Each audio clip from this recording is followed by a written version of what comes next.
After a once in his baseball life trip to Hollywood, Brian Snitker and his 6 Braves All-Stars are back home to start baseball's big second half. Charlie Morton kicks off the 3-day weekend set with the Los Angeles Angels. At showtime, Angels 2A star Shohei Ohtani pitches for the first time in the world champs' home. It's another all-star studded matchup in Atlanta. Interleague action is on deck. The Braves and Angels, 3 big games from Truist Park coming up next here on Bally Sports.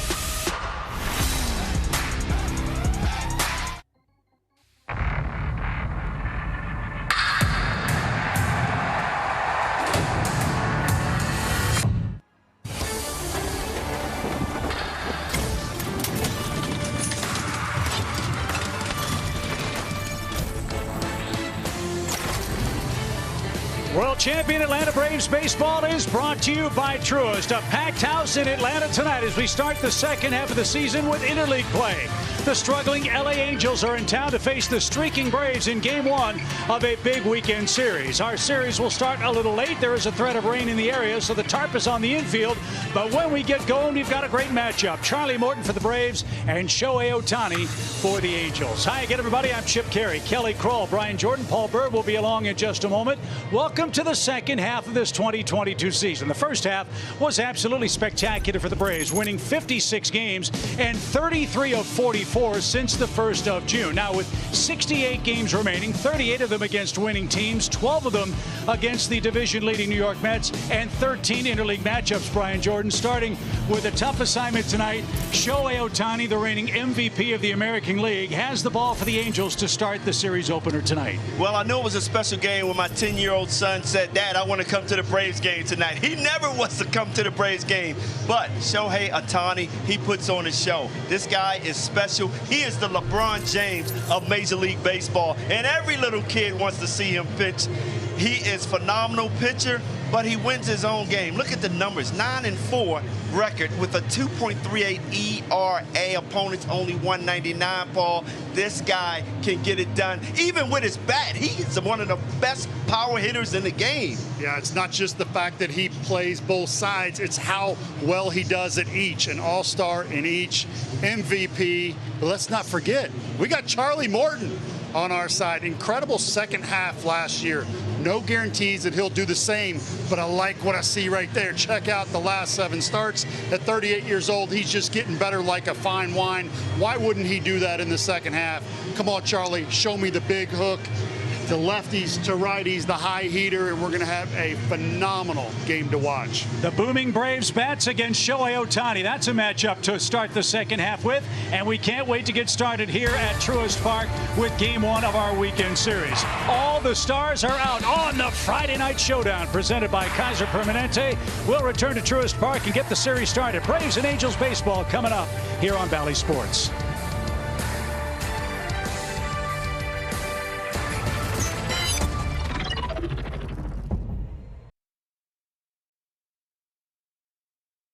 As we get started on the Friday Night Showdown, we're officially in a rain delay before Game 1 of our 3-game series. Paul Bird, Brian Jordan, Chip Caray back upstairs. This is an interesting matchup for the Braves. Yes, it's an interleague matchup, and the Angels in town for the first time in 8 seasons. And perhaps, fellas, the Braves, who are trying to catch the Mets in the East, are catching the right team at the right time, because the struggles for the Angels, quite frankly, are quite real. They are real, and you know, they got off to such a great start under Joe Maddon early in the season. You thought, hey, this is the real Angels team with Joe Maddon at the helm, but they just fell apart, guys. I mean, offensively, you got one of the best players in the game, often injured this year, and Ohtani really looks like he's just doing it by himself, Paul.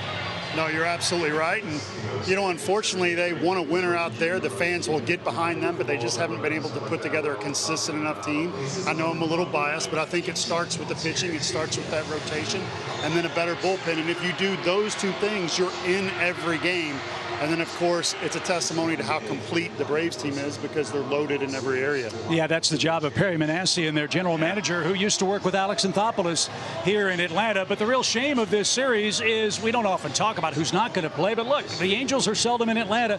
Mike Trout's hurt. He's not going to be able to play in this series. And it's sad to see because, you know, the Braves country wants to see one of the game's great players face Atlanta in this set. Yeah, I want to see one of the greatest players to play this game, and Mike Trout, when he's healthy. He is a dominant player, and this is a better Angels team with him in the lineup. But unfortunately, he's been injured a lot, not in that lineup, and that's a big part of why the Angels are struggling. Yeah, and I was really looking forward, like Chip said, to seeing him play one of the best players in the game. And I think it's really cool that his favorite player to watch is Ronald Acuna Jr. Yeah. And we realize that the Braves won it all without Ronald Acuna Jr., and the Angels aren't ready to do that. Well, hopefully when Mother Nature cooperates, the Angels will continue to head in their direction, and the Braves will continue to head in the right direction, where they've won 33 of their last 44 games. We're going to step aside here in the booth. We're in a rain delay. When we come back, Trevor, Nick, and Gordon Beckham will talk about tonight's pitching matchup as we continue in Rain Delay Theater on Valley Sports.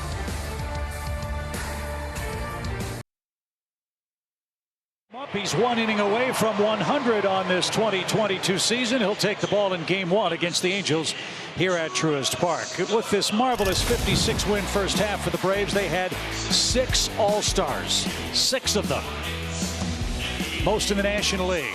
And what a whirlwind 96 hours it was for the fellows, Brian, beginning on Tuesday night with the walk down the red carpet in Hollywood. You know, it's funny because I was just asking Paul here, in 1999 when we played an All-Star game, we didn't get any red carpet. This was like a fashion show for these guys. And it was awesome to see some of the hometown Braves just going out there, enjoying themselves, bringing the family out there. Look at the beautiful dress and the cute kids. You gotta love it, man. A great opportunity for these guys. Acuna out of the gate. That's what I'm talking about, the hug. Show everybody what you got and then get off me ball, inside out swing, which I know BJ loves. Riley with another base hit. Getting back to the wardrobes, BJ, I don't think I had the game to wear anything close to what we saw back in 1999. Well, everybody was raving about the job done in Los Angeles. The only bad thing about it, the American League won again. Perhaps Brian Snitker and the Braves will be back in force next year. That would mean Atlanta in 2022 got back to the World Series, and we're all hoping for that. First pitch right around the corner. Angels and Braves from Truist Park.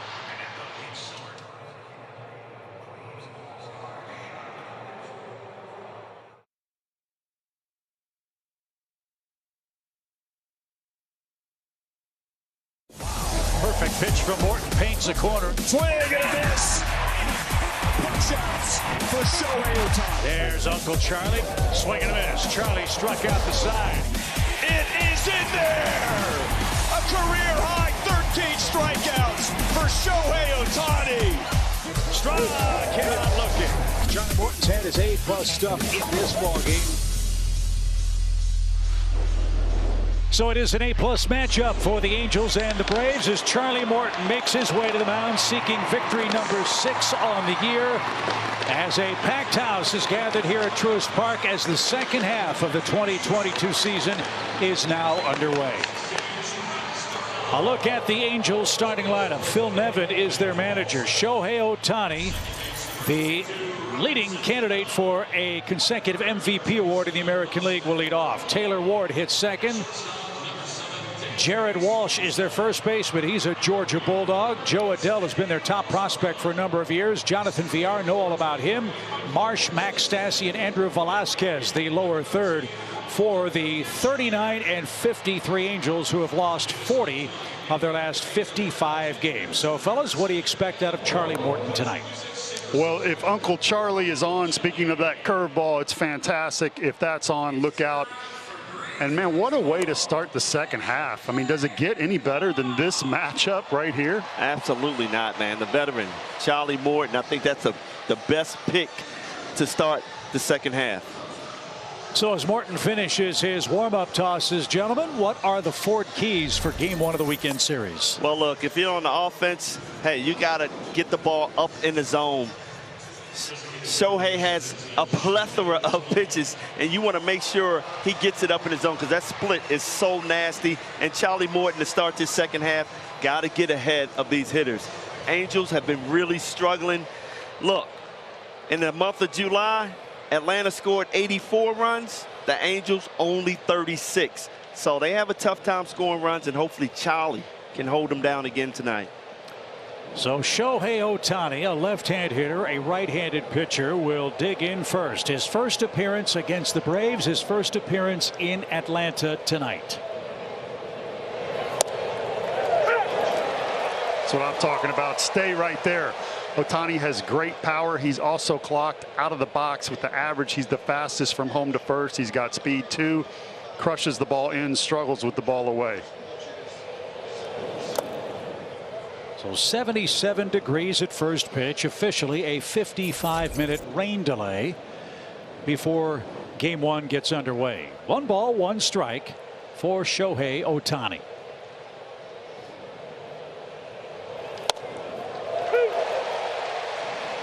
Quinn Walcott says strike 2. He has the plate tonight.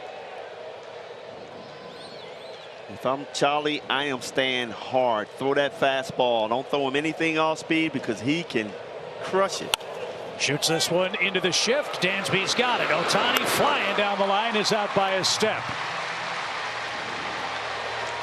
Man, you're right. Yeah. He can get down the line pretty quickly.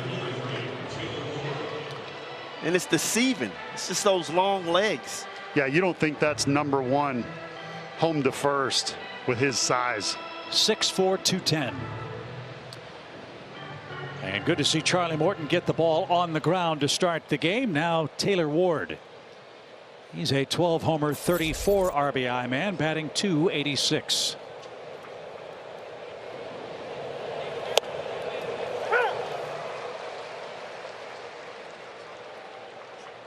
They really like this kid, Taylor Ward. He can go get it in the outfield, and he already has 12 home runs.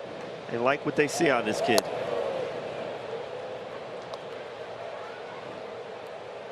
One ball, 1 strike for Taylor Ward, right-hand hitter. This one popped up. Matt Olson will have plenty of room in foul ground, and that's the second out.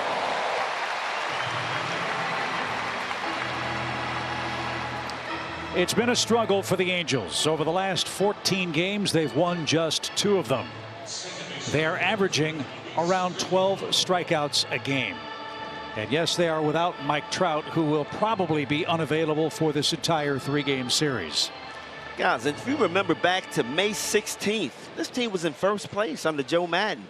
Since then, though, 15-39. That's a rough ride. Luis Rengifo is their hottest hitter right now. He's hit safely in 19 of the last 21 games. And Charlie Morton has everything at his disposal with his first 8 pitches.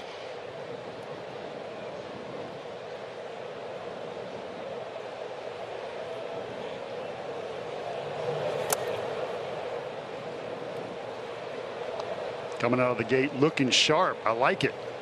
Excellent break on that last curveball. It almost looks like a slider. Got to be careful not hitting that lefty in the back foot. But I love the sharpness of the break. And I love his command of that fastball early in the game. Well, the Angels will always be a happy club for Morton to face. He made his major league debut against these guys as a member of the Braves back in 2008. And he's 1 pitch away from a perfect 1-2-3 first.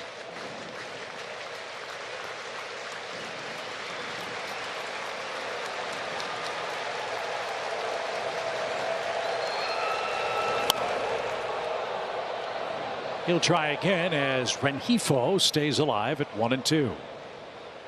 This young man, 5 homers, .259 average.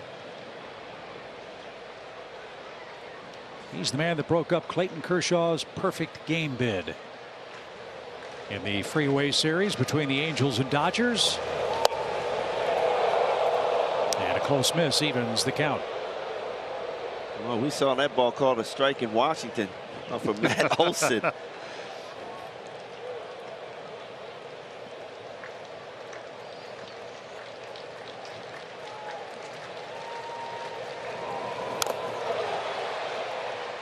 Rengifo hanging tough. Wow, I love the fact that he came back with that same pitch, brought it in just a little bit. You saw the swing too, emergency high. Yeah. You got to be ready for 97 in your kitchen or the backdoor breaker.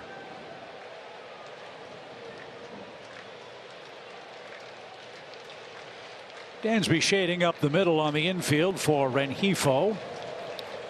And the 2-2 pitch is looped into shallow center right at Michael Harris, and a great start for Charlie Morton. 1, 2, 3 and out go the Angels on 14 pitches.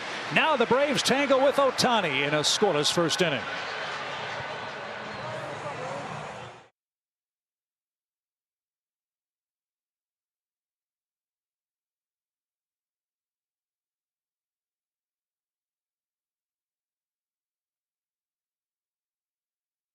Let's go to work against Shohei Ohtani. It starts here in the bottom of the first inning with Ronald Acuna Jr., the Braves All-Star, who scored the first run in Los Angeles during the All-Star game, leading off the Toyota starting nine. Swanson, Olson, Riley, d'Arnaud, Eddie Rosario is in left. Michael Harris, welcome to the show. He's facing off with one of the game's great pitchers, and as you heard on Braves Live, maybe a modern-day Babe Ruth, a two-way player, Shohei Ohtani.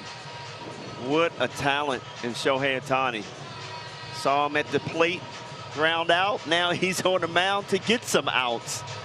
But look at the ERA, Paul, 2.38. 9 wins on the season. Outstanding start for him. You look at those last 6 starts. He comes into this game hot. Braves are hot. Something's got to give. I can't wait.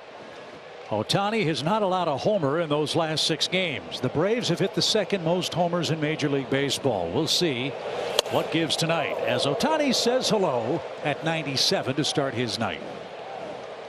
I love Acuna's aggressiveness, though. I hope he gets it started in his second half. He had a line drive down the line in the All-Star game on an inside fastball. He's been struggling with that in the first half. It's amazing too, Paul, the velocity that Ohtani is able to generate working out of what I guess you'd call the stretch position. No, you're right on. I mean, he's a beast. Great fast twitch, very, very strong. People talk about some of the other guys in the league. He's right up there in strength with all of them. Does it with the bat and on the mound. And like we talked about earlier, will pitch to the situation. Right now, he's letting it eat. And a swing and a miss on a breaking ball. There's the split finger pitch. And Acuna is down for out number 1 on a swing and a miss. And I talked about a plethora of pitches that he has. Nasty split finger. That's why you don't want to fall behind Ohtani, because that pitch is crucial. And as a hitter, you got to jump on that fastball. When he has the best slider in the game, I'm going to be honest, guys, when Chip said split, he was right. I thought slider because it broke so hard to the left. That was disgusting. Dansby Swanson is your hitter. And your point about getting on the first pitch. Ohtani's given up 64 hits this year. Almost a third of them have come on the first pitch or on a 1-0 count. That's the best pitch you're going to see probably from Ohtani. Again, he has so many different pitches. The curveball is nasty. The slider is nasty. That split is so dangerous. That's why you have to see a pitch up in the zone, because if it starts low, it's going to dive. There's the slider to Swanson. Everyone in the league knows Swanson loves fastballs, especially in. Big hole right side for Dansby. And off the plate, ball 2. Huge advantage for Ohtani in that only Matt Olson has had significant time in the batter's box against him. Virtually everyone else, this is their first look at him live and in the batter's box.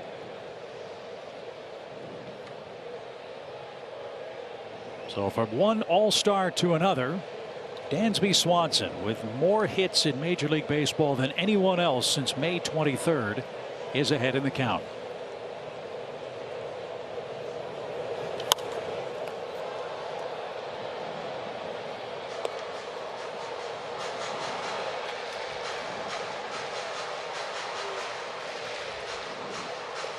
you're wondering the pitch assortment from Ohtani, it's a 2-seam and a 4-seam fastball, a cutter, a curve, a slider, and a split.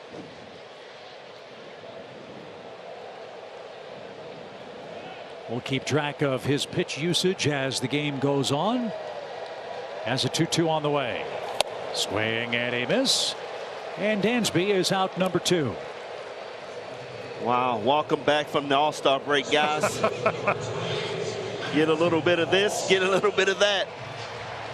You do not want to fall behind Ohtani.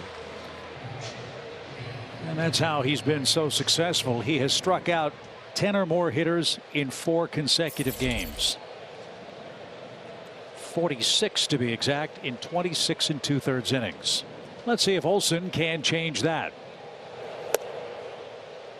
Matt Olson is 1 for 13 in his career against Ohtani. The rest of the Braves lineup has seen him 8 times.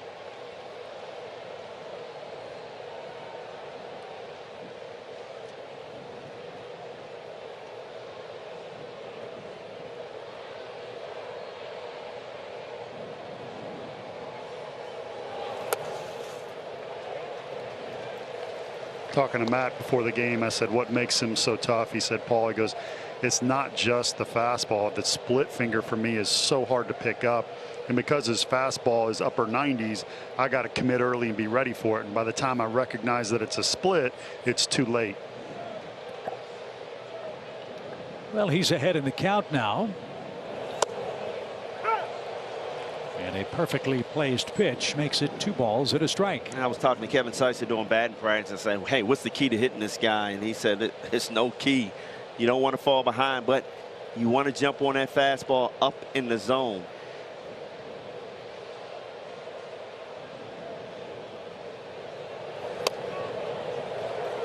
That curled around the plate, so it's 3-1.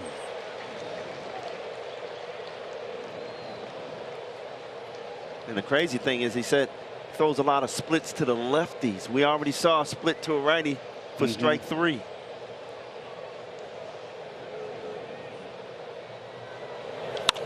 High towering fly ball to left. Ward drifts back a step or 2. And that will retire the side. So 1, 2, 3 firsts for Morton and Ohtani. We head to the second here in Atlanta.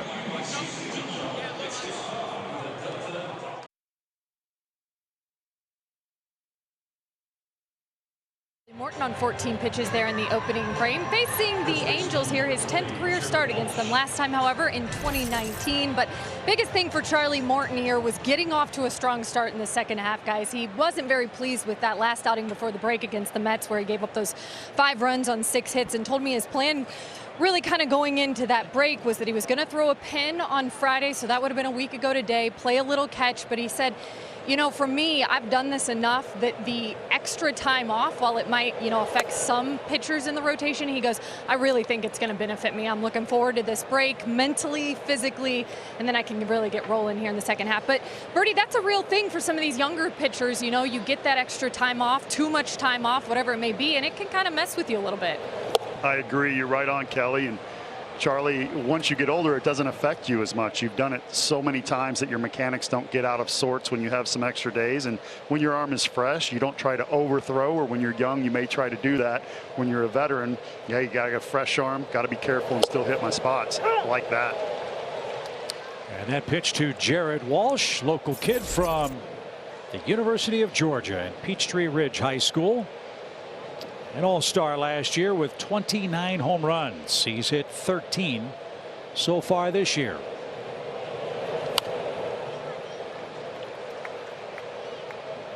Saying Walsh struggles a little bit with breaking balls right now. And if that's the case, Charlie Morton is not the guy you want to face. Morton versus left-handed hitters off the curve. They've hit 182 this year with no home runs. Off the fastball, 294 and 8. There's the breaking ball, and Walsh took it.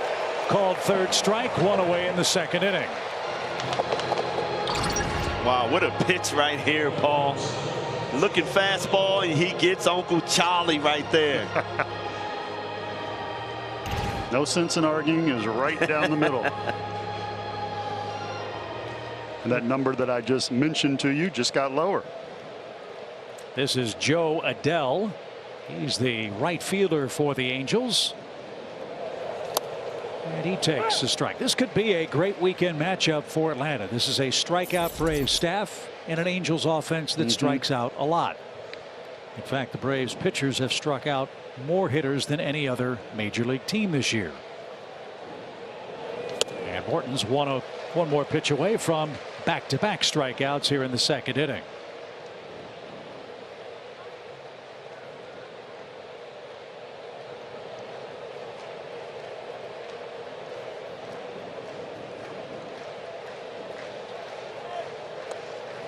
Tell you, Paul, when he commands that fastball like he has so far this game, man, he has been incredible. That really sets up his curve. Got to be careful with this guy. Do you know why? He's from Louisville, Kentucky. Grew up right down the street from me at Ballard High School. Joe, I hope you really get off to a great second half just 3 days from now. Cutter missed outside. 2 balls, 2 strikes. One of their first round picks. Great athlete. Incredible tools. Just has to, again, learn to track these breaking balls and catch up to the high heat.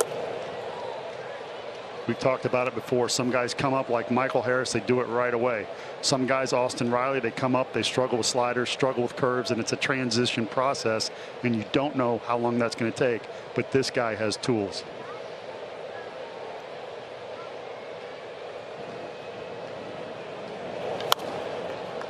He pops up a 3-2 pitch off to the right and into this sellout crowd. Going to have huge crowds all weekend. In fact, tomorrow the Braves will officially go over 2 million in home attendance. Remarkable job by the Braves organization. And this first look at the Angels in 8 years in Atlanta has brought everybody from far and wide in Braves country. The 3-2 broke his bat. Riley handles and fires to first. Sawed him right off. And Morton set down the first 5 halos in order. Inside fastball. Can't do too much with that. That ball's running in on his hands. Look at that lumber just split. He's saying, what's this 38-year-old doing pumping gas in the upper 90s, sawing me off? So some kindling for the fireplace this fall as Charlie Morton faces Jonathan Villar.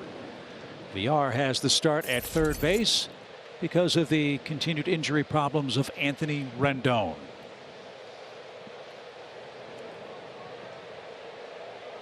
Villar hitting .210 with a couple of homers.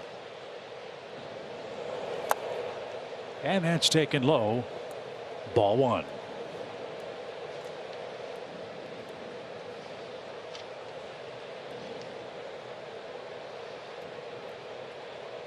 Rendon, man, that's a big loss for those guys. He was Mr. Clutch. But the last couple of years, he's been down for the count. Injuries. Wrist problems sidelined him this year. As you look at Phil Nevin, he was the second manager this year for the Angels. Joe Madden began the year and was relieved of his duties. And despite the best efforts of Phil Nevin, things haven't turned around for the Angels. The pitch is high, ball 2.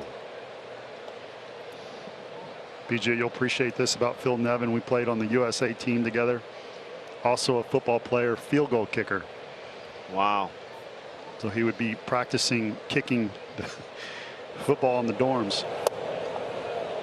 Glad he stuck with baseball. It worked out for him. Yeah, those kickers, man. Oh, my goodness. Did not like those kickers in the NFL.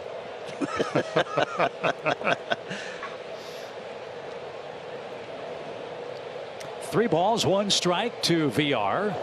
And Charlie has his first base runner, a 2-out walk in front of Brandon Marsh.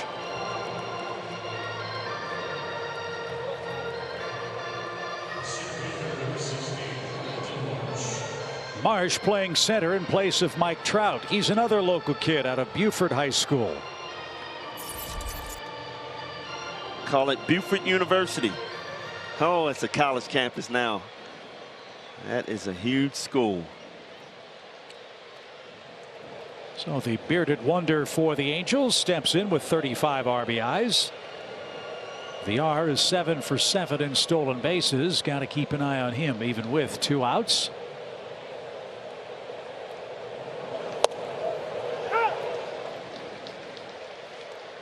Those of you who like 80s music, I'm thinking a little ZZ Top. What do you think? It's getting down there.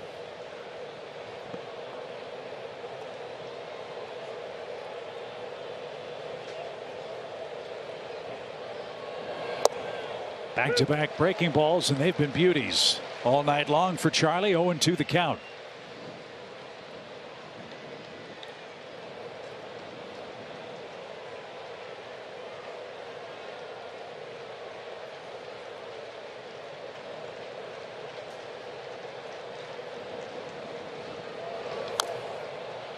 Throw him another one, and Marsh fouled it away. Good piece of hitting to stay alive. Still 0-2. I think you got him where you want him right here. 3 sliders. Now he's saying there's no way he's going to throw me another slider. He got to come with the heat. Let's see if he throws another slider here.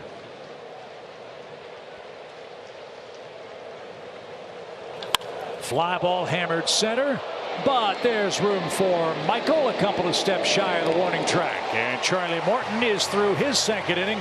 Still no score. Austin Riley, he's an all-star, you know. He leads off the Braves second.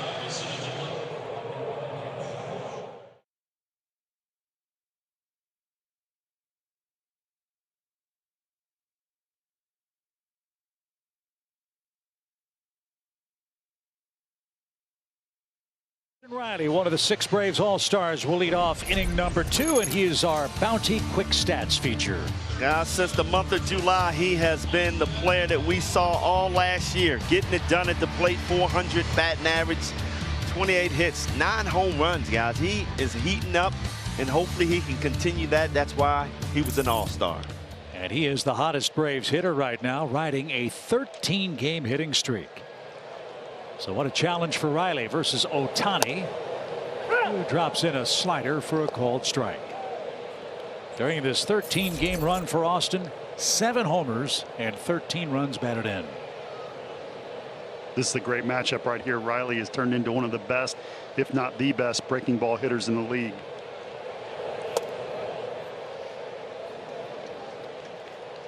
The fact that you just spit on that shows me you see it well.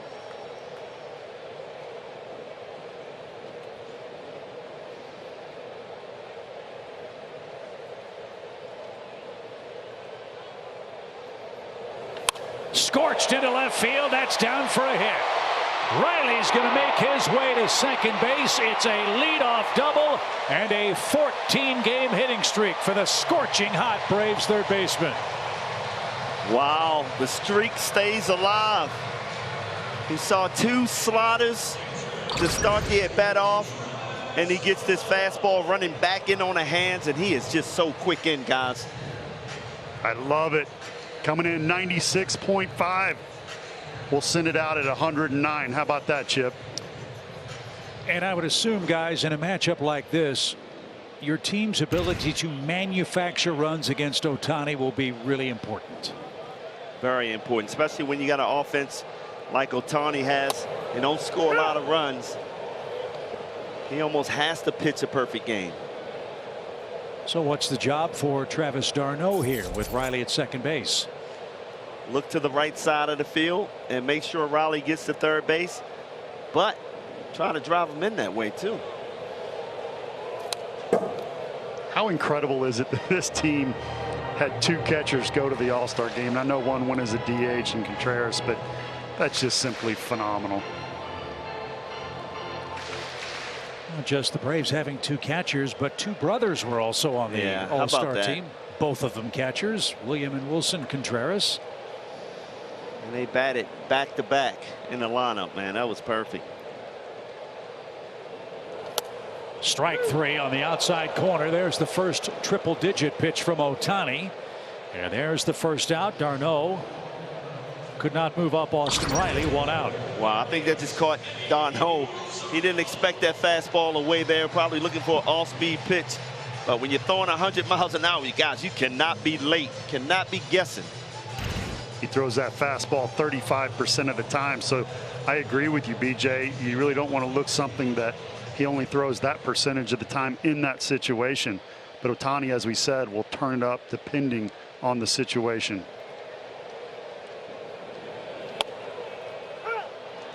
Generous strike there. Wow. Ohtani doesn't need that kind of help. Rosario didn't like that one from Quinn Walcott. No balls and a strike.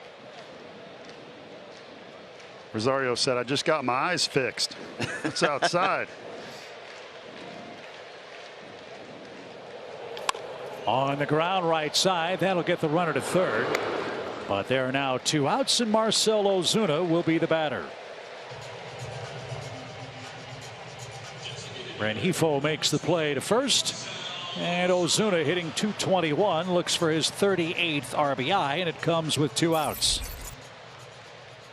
Love to see this guy get hot in the middle of the lineup. Kind of struggled into this second half.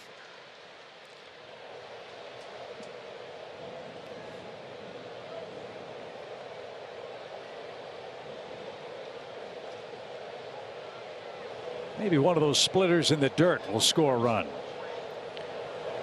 Good cut, and Marcell fouled that back. Strike one. Well, that's a good sign right there, Marcell, because he's been taking so many strikes early in the count.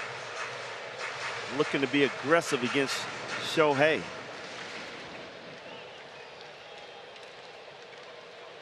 Atlanta Braves 172 two-out RBIs, lead Major League Baseball.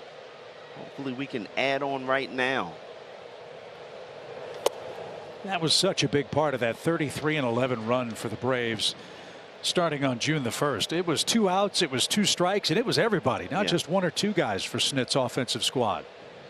1 through 9, this team was getting it done.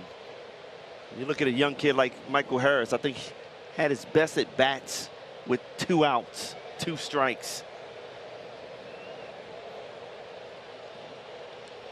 Ohtani comes set, and now the 1-1 pitch.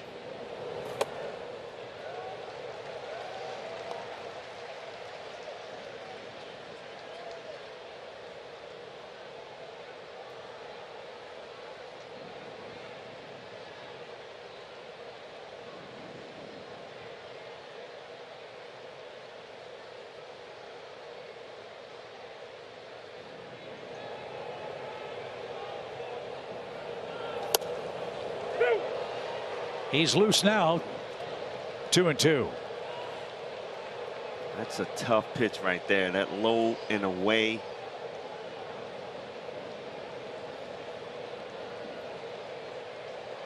And it must be deceiving.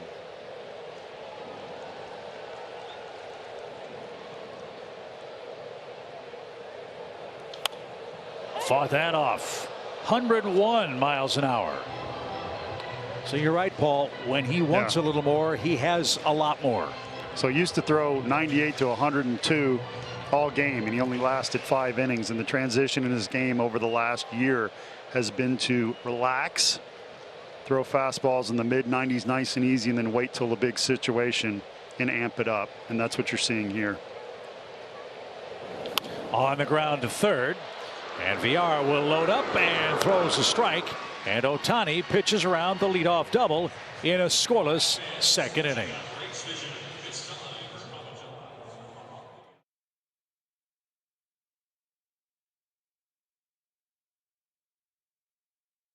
Was brought to you by the GMC Sierra heavy duty truck and by Xfinity. Supercharge your home with supersonic Wi-Fi. Unbeatable internet only from Xfinity.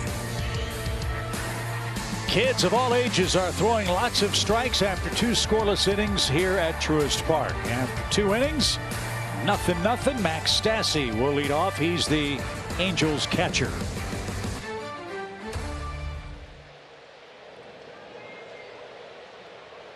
Stassi hitting .203 with 5 homers and 16 runs batted in.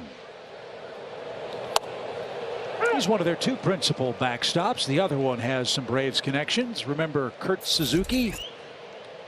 He's on the active roster for the Angels and in town tonight.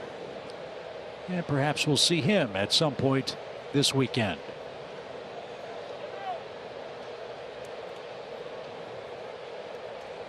I like the way Morton looks right now. Looks sharp, looks crisp. Kelly talking about that extra rest. He didn't just say it, he's backing it up. And his cutter and curveball, Paul, look to be as good as they've been in any of his starts this year. I agree. He's always got good command. I mean, good break on that curveball. Sometimes the command's off and he'll hit some guys with it. But if he's got both working, it just doesn't matter who he faces. He's really tough. Casual fans might not understand the difference between the terms command and control for a major league pitcher. Yeah, so control just means you can throw strikes, but it doesn't mean that you can command all 4 quadrants of the strike zone: up, down, in, out. Like that. There we go. That isn't just a breaking ball for a strike, which would be control. It's a breaking ball with great command that darts the bottom of the strike zone. Watch this.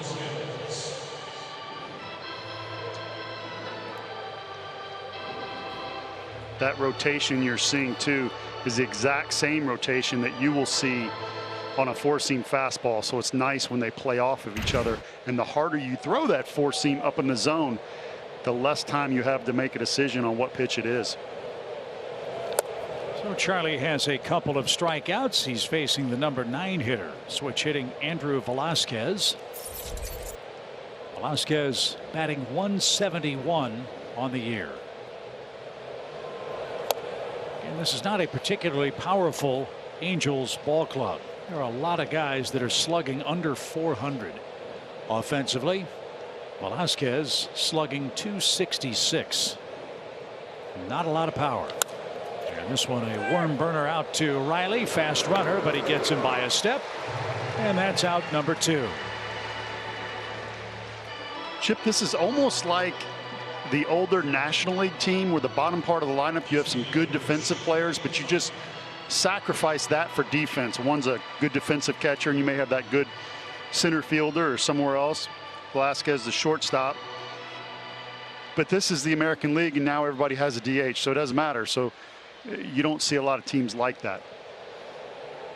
And look, the Angels over these last 55 games have been outscored by 87 runs. Ohtani will try to change that. He's up for the 2nd time and grounded out to Dansby Swanson to start tonight's play. We're in the 3rd inning. If you're just joining us now, we had a 55-minute threat of rain delay before first pitch. And Ohtani didn't get the changeup. He was thinking one thing: chop house.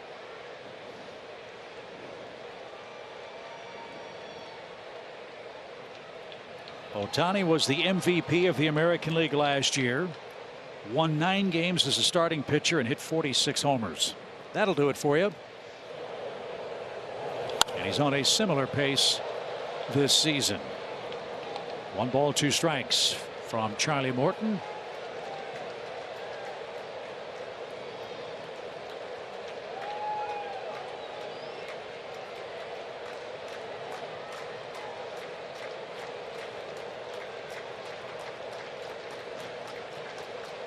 Struck him out.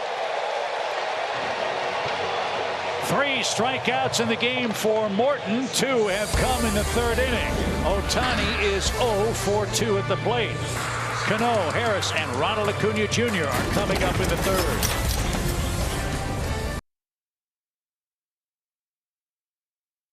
Showdown, presented by Kaiser Permanente. Great start tonight. Charlie Morton and Shohei Ohtani have lived up to the advanced billing. The Braves have the game's only hit. That was a Riley double leading off inning number 2. Let's take a look at the pitch arsenal of the Angels all-star Shohei Ohtani. Well, we talked about all the pitches that he has. That's very tough. Now, how about the velocities behind him? four-seamer up above 97. The splitter very hard at 89.2. Good slider, curve, and cutter as well. BJ, is that hard when you walk up to the plate and you have to take a guess, or do you not guess? Well, you try to stay on that fastball because it's so deadly at 100, 101. And when he's locating that fastball, it is a tough pitch to hit. I like Austin's approach. He took a couple of off-speed pitches and he waited on that fastball and went a double down the line. Robinson Cano was on the original lineup card, but Orlando Arcia is going to pinch hit for him here in the Braves' third inning. Let's check in with Kelly to tell us why. Well, guys, this came together really quickly. I just, I'm always kind of watching the dugout, and I saw Orlando grab his bat and kind of throw on the pads and everything really quickly and step up there to the plate. The only thing I noticed, without speculating too much, is Robinson Cano coming in from out of the field, coming down these steps into the dugout, just moving really gingerly. So I'm not really sure what that's about, but certainly Orlando Arcia will fill in now, and as we know, has been really good this season for them. So stay hot. You come in cold, Exactly. and you've got to face a guy that might be the MVP of their league. Wow, I was just about to say that. Get the call at the last second. You got to hit against Ohtani. Who has struck out 3 Braves hitters so far. And make it 4 as Arcia is down for out number 1. And Michael Harris II is coming up with 1 man out. Paul, that's unfair. Yeah. When you're sitting over there not thinking you're going to play today, and all of a sudden, first at bat up, you got to take it. But I hope Robinson Cano's not hurt too bad, and hopefully we'll find out a little later what's going on. Rookie of the month for June was Michael Harris. 283 average, 8 homers, and 26 driven in.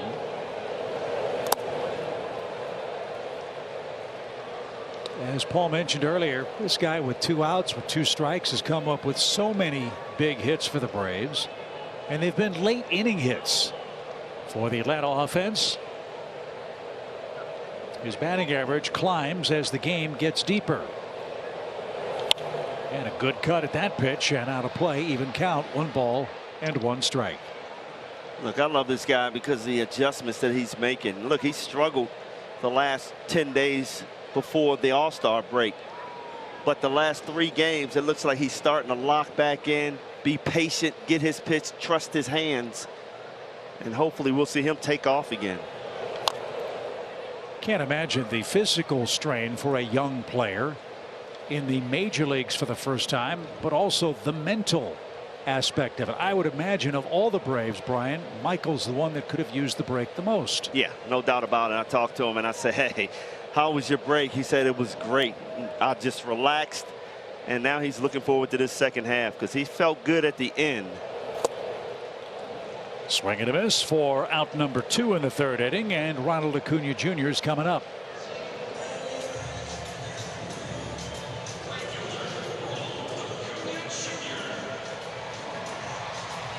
Well, look, if you're a young guy like Michael Harris, to be able to face Shohei Ohtani, look, he just learned something. Yes, he did. He'll go back to the bench and he'll make some adjustments.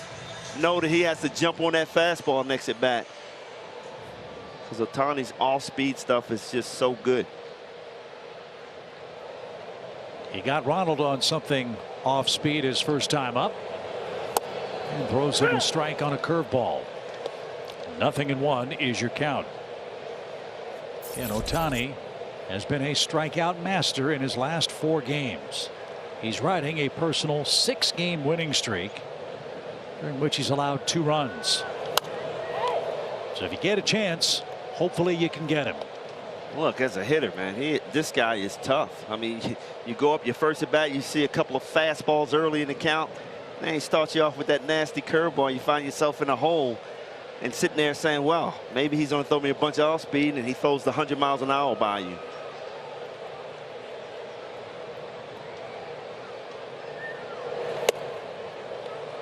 What fun it must be, Paul, as a pitcher when the hitters have nothing that they can eliminate. That's right. And right now, that's true for Charlie Morton and Shohei Ohtani in this scoreless 3rd inning matchup. This is a great game. I'm in my glory. I love it. Good pitching matchup. Who's going to break first? Breaking ball, struck out Acuna, And Ohtani has struck out the side for the first time tonight. Off we go to the fourth inning. No score.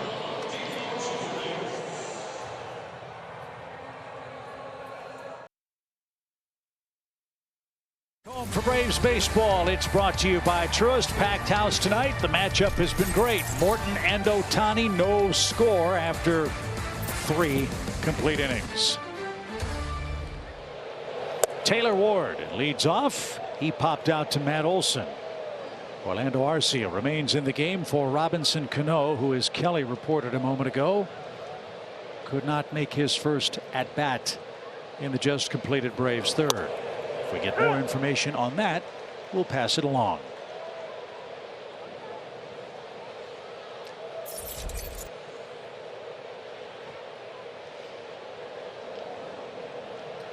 One ball, one strike. Ooh, look at that ball whistle in above the hands. That's when you don't want to see Uncle Charlie. So you're looking for that fastball. A little out of the zone chase.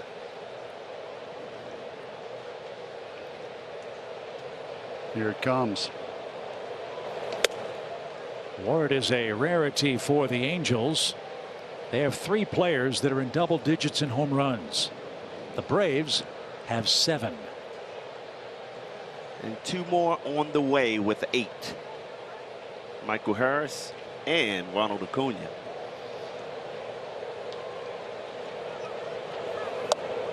Just missed the inside corner. He's gone full to Ward. Well, that pitch right there, I think I would have been screaming because I'm thinking I'm going to get hit. And that ball just broke at the last second. To left. Long run. Eddie. He can't get there. And Taylor Ward is aboard with a leadoff single. Rosario was shaded around toward left center. Had a long way to go. The ball dropped in front safely. So the Angels have their first hit and their second base runner of the game. Now we'll see how the Angels play it. Their 3, 4, 5 hitters are coming up, and the way these starters are working, the first run could be enormously important.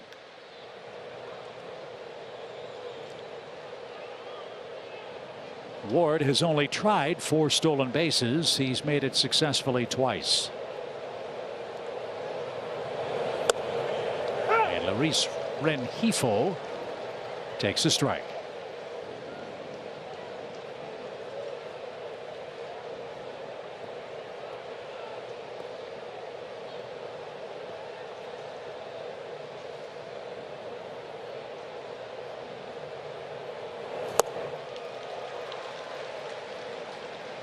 Nothing in 2.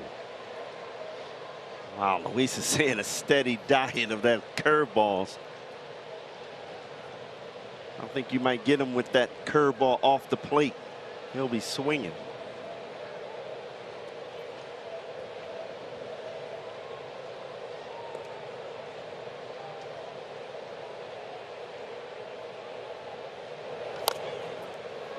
Got another one, but fought it off. That's always. That one was dangerous, though. You left that out on the middle of the plate.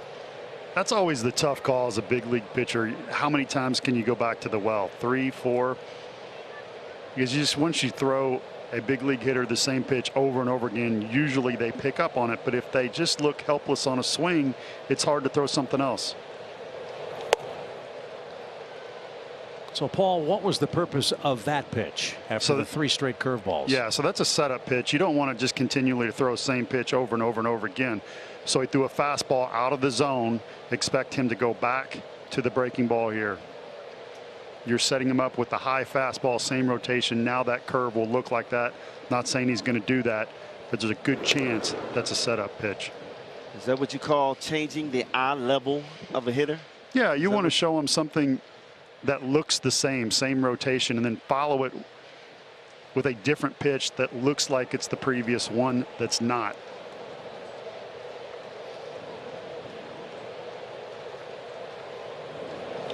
On the ground, Olson can't get it, and with 2 strikes, Rengifo has a hit. And the Angels have runners at first and third with nobody out.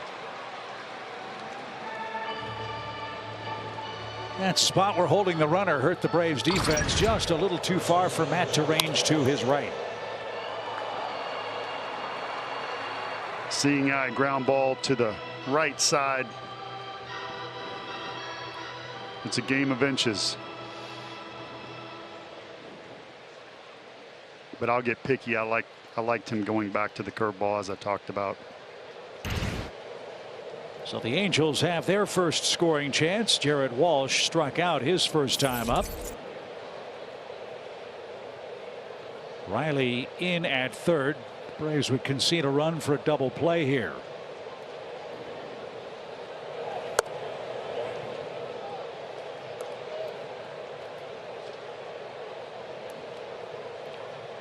Charlie was a little disappointed he didn't get that call.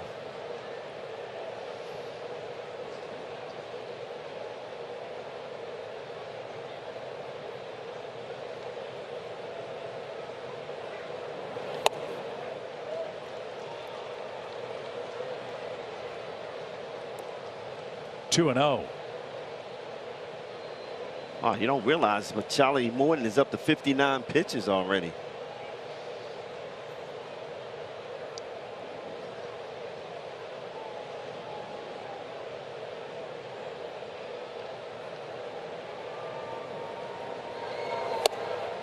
Walsh was late there. Good fastball at 94. He could use a strikeout of the former Georgia Bulldog, Jared Walsh.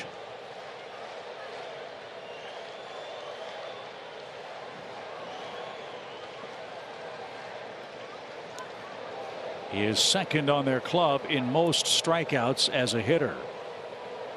He's now got an even 100 of them. Struggles with fastballs in and any breaking ball right now, so stay out of the middle to the outer part of the plate with a fastball and you should be fine.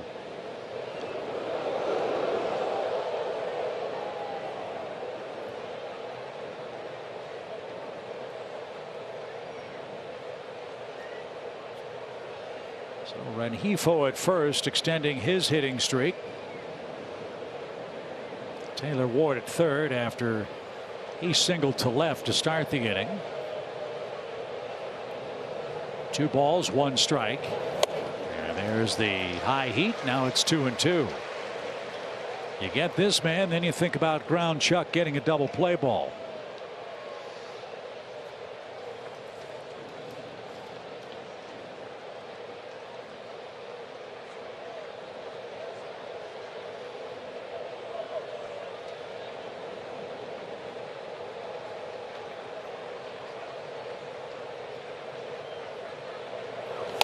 Struck him out.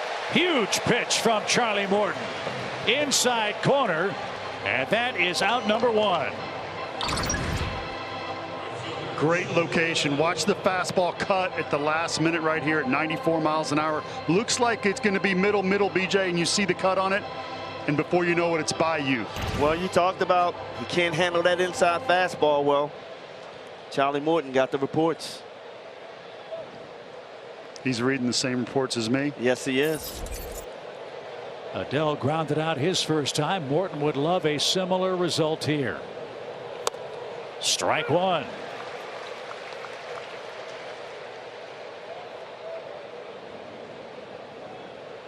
Adell has hit into 4 double plays in just 101 at bats this year. He's been up and down between the major leagues and their AAA club 3 times this year. Strike 2. Like Ohtani, Charlie's taking his game to another level with men on base.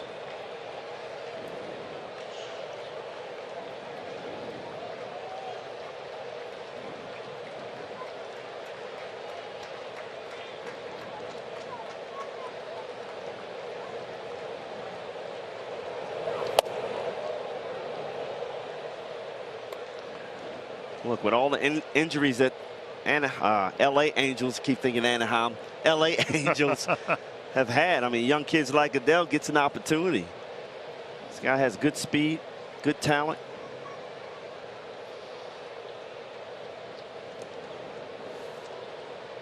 Played for the Angels in 05 when Artie Moreno took over the team.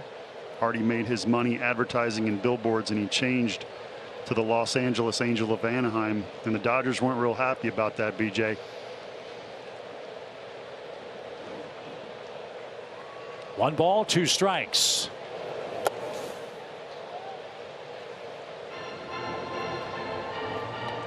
Both Angels hits have come in this inning. Both have come with two strikes.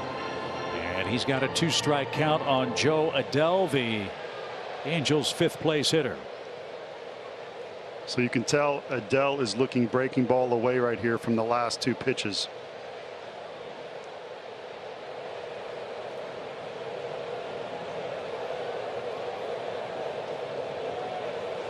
Whoa, up and under the chin. A bad miss from Morton.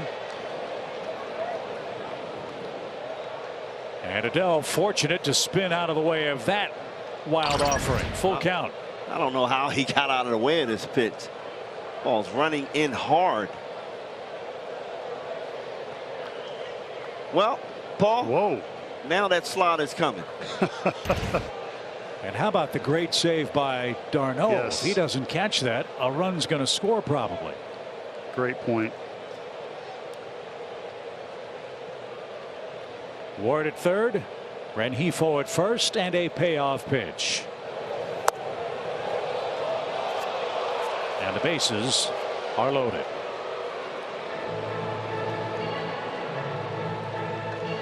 Second walk for Charlie. The first was to Jonathan Villar, who will stand in now with 3 aboard and 1 out. Now this is okay. Charlie's been here before many times. No panic. Bottom part of the order, no guarantees, is not as strong on the Angels as the Braves. Keep making quality pitches. Try to get that double play ball or get a strikeout right here. We saw Villar earlier this year as a member of the Cubs. They let him go, and the Angels scooped him up when Rendon got hurt.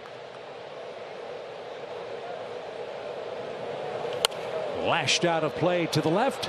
Strike one. I was just about to say I would love to see Rosario out in left field move in a little bit. He is playing rather deep.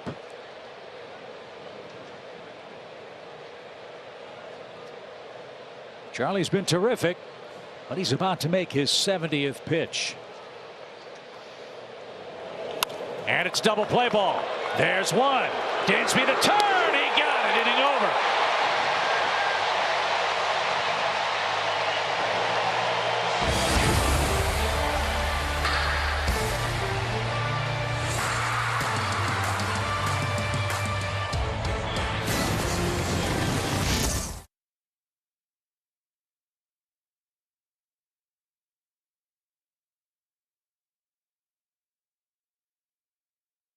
Zaxby's indescribably good play. It's the quickest turn I have seen all year. Arcia, shortstop's arm. Dansby Swanson with the sidearm throw, leg lift, does not get any better. That was lightning. We're showing it to you in slow motion. Dansby getting so much behind this ball, it wasn't even close.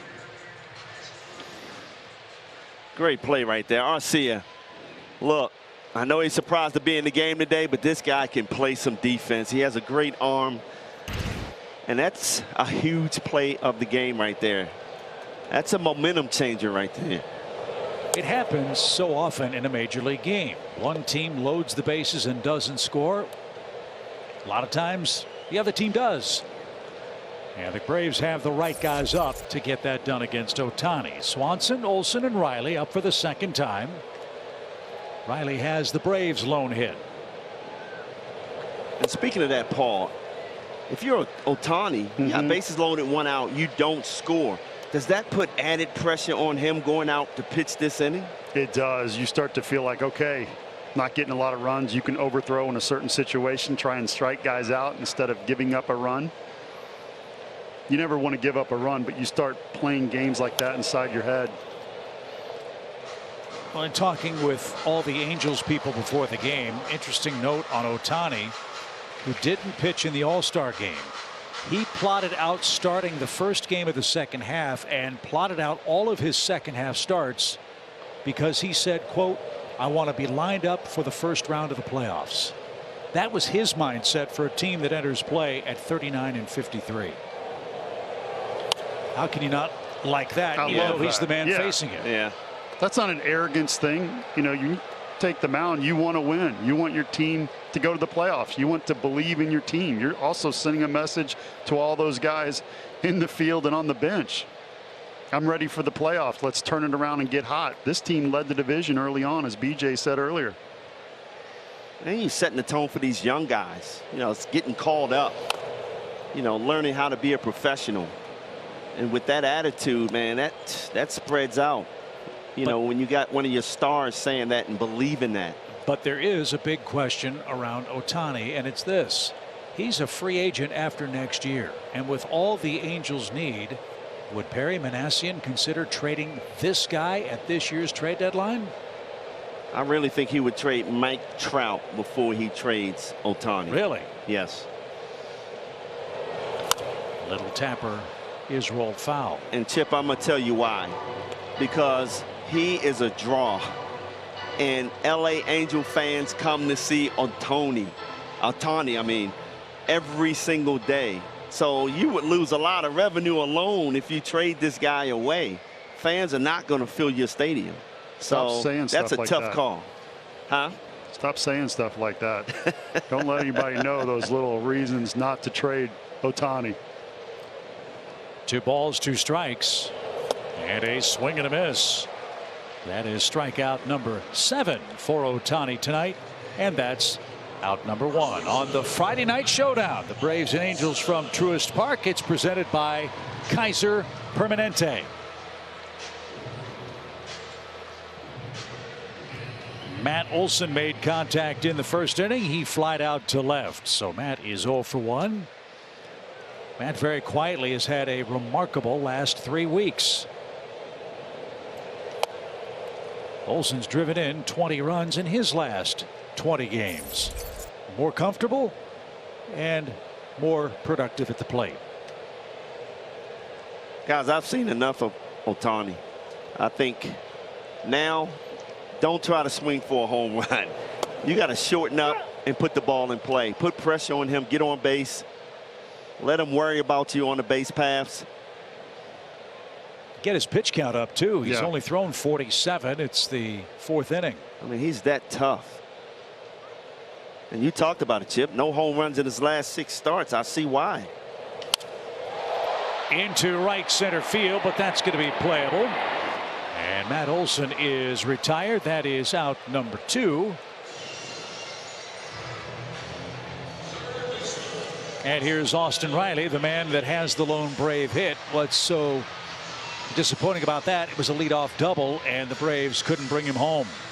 Yeah, what a good at bat. He laid off a couple of good curveball sliders, got the count in his favor, and waited on that fastball and was able to handle it inside.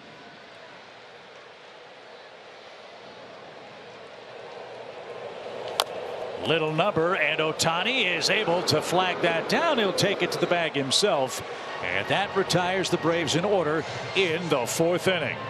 No score. Game 1, Braves and Angels in Atlanta.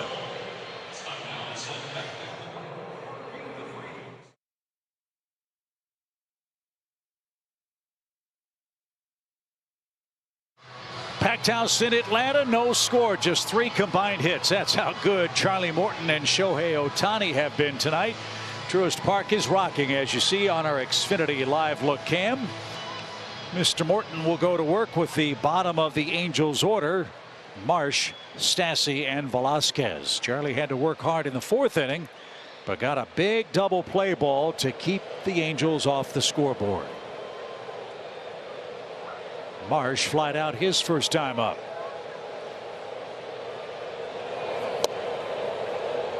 And as this game moves along, as I said, the first run will be a huge run.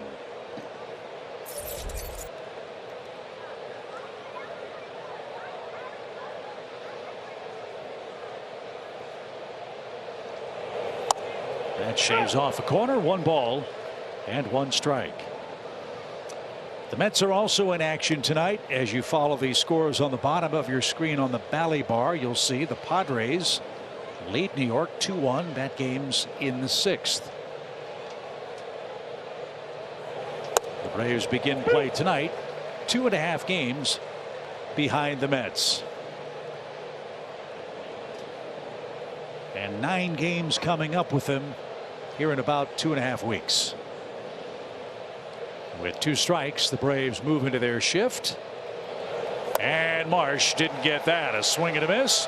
Charlie Morton has 5 strikeouts. I hope he can be economical this inning with his pitches. Up to 72 pitches, I believe now. That is just a nasty curveball right there, Paul. My goodness, 12-6 on the clock, starting 12, dropping straight down towards the 6. Unhittable. Max Stassi struck out in his first trip. And it's taken ball 1. Top 5 in Boston. Toronto has scored 22 runs against the Red Sox. That's not going to happen in this game tonight. Well, if you're counting strikeouts, it might. There you go. But not runs. Well, that's a good start of the second half for Toronto to come out swinging. It's good for the averages.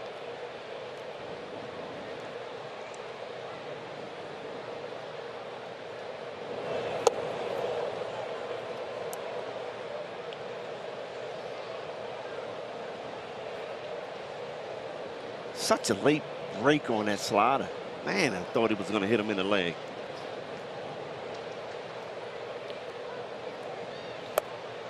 Is that hard for you as a right-hander when they throw the breaking ball at the front hip? Yeah. What's tough about that? It's hard to recognize, one, and especially Charlie Morton. He throws it hard. So really you're thinking it's coming inside. So the first thing you want to do is jump out of the way, and it breaks so much. So Charlie Morton walks Max Stassi, former Houston Astros teammates. Squaring off, and Andrew Velasquez is the hitter. But first, a quick word from Zaxby's. Fried chicken salad under 600 calories with the dressing? You better believe it. Only at Zaxby's.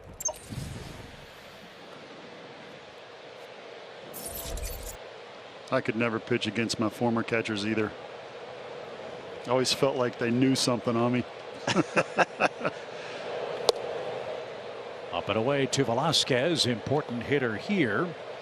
You'd love a double play because Ohtani is the next scheduled hitter. He has not yet gotten to the on-deck circle. No score. 1 on, 1 out. We're in the top of the 5th inning.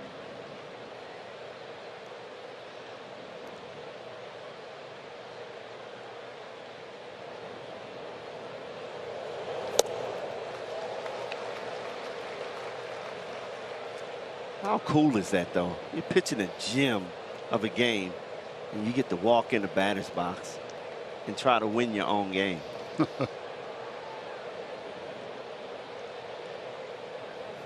That was me in the little leagues. I would pitch a gem of a game and get the hit. You know what's tough for me is, as a pitcher, you want the in-between part of the inning to rest your legs, rest your arm. You don't want to be swinging a bat. And you experienced it a little bit in the National League, but this guy may do it again here. Make the last out, go in, get changed, get a quick sip of water or whatever, and get right back out there. Not everybody can do that. Bunt try. It's going to stay fair. Great play, Riley, and the scoop. Got him at first. Wow, what a play by Austin Riley. They advance the runner. Now with 2 outs, base is open. You can afford to walk Ohtani if you want. Let's see how the Braves play it. Wow, just an excellent play. Great bunt by Velasquez, but even better play by Riley. We've seen him make this play so often. Comes up barehands it.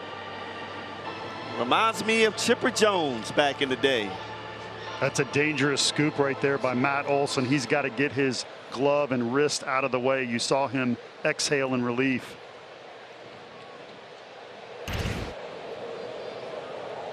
How carefully are you going to pitch Ohtani here? You have a base open. There are 2 outs. Ohtani has grounded out and struck out.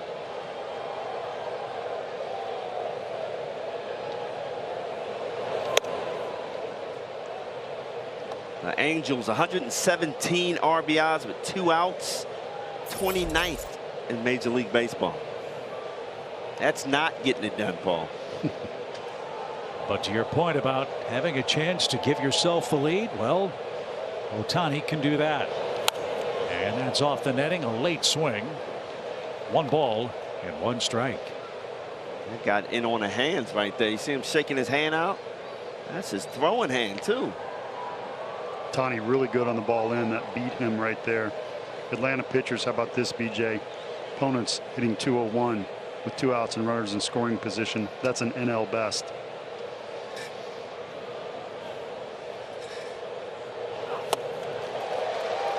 That hand still barking. Left hand came off the bat, and again Ohtani was shaking that. So Charlie's gotten ahead of him. 1 ball, 2 strikes.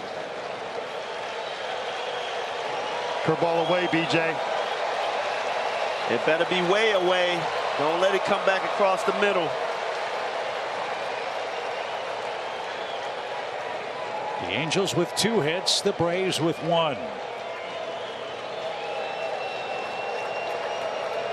I'll come back inside with that fastball. Breaking ball down the line. It's foul. That would have been the 3rd Angels 2-strike hit. Morton got away with a breaking ball and lives to tell the tale. It's still 1-2 and a scoreless game.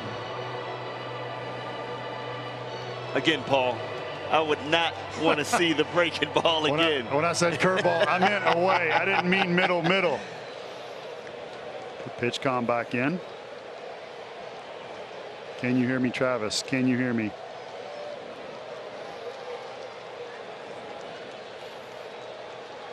I got to go try that on and see how it works, man.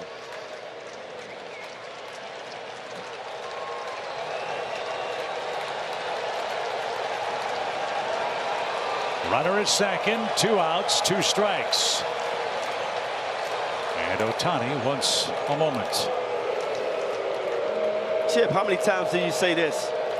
One of the best pitchers and hitter is up at the plate.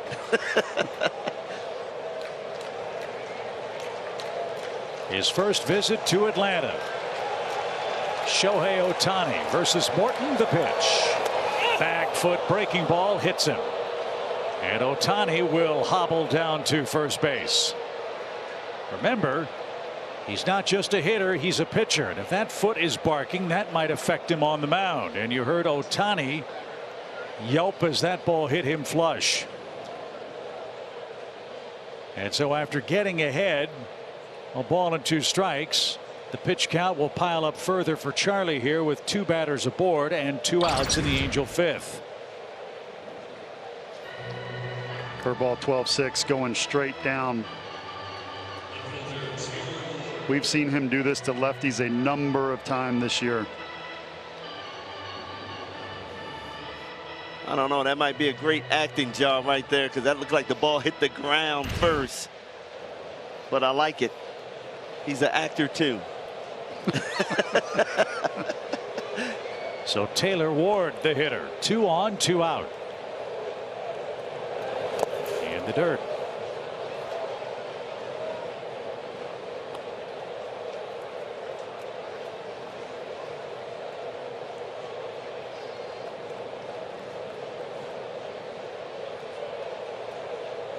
The Angels loaded the bases in the 4th. Charlie got a double play to end the inning. He's got 2 on, 2 out. Both runners on without a hit. Line to left. Eddie back. Still going. He's got it, and the inning is over. Angels strand 2 more. Halfway home in Atlanta. No score.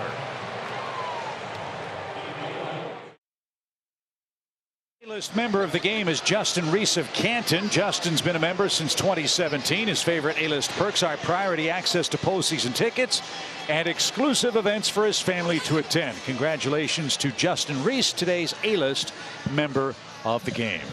If you like good pitching, you've got an A matchup. Ohtani and Morton have matched zeros through 4.5 innings here in game 1 of this series. Time for an Xfinity game break. We talked a moment ago about the Toronto Blue Jays and their offensive output. Well, they're having fun at Fenway Park. Raimel Tapia hits one over the head of the Red Sox center fielder who lost it. He ends up with an inside the park home run.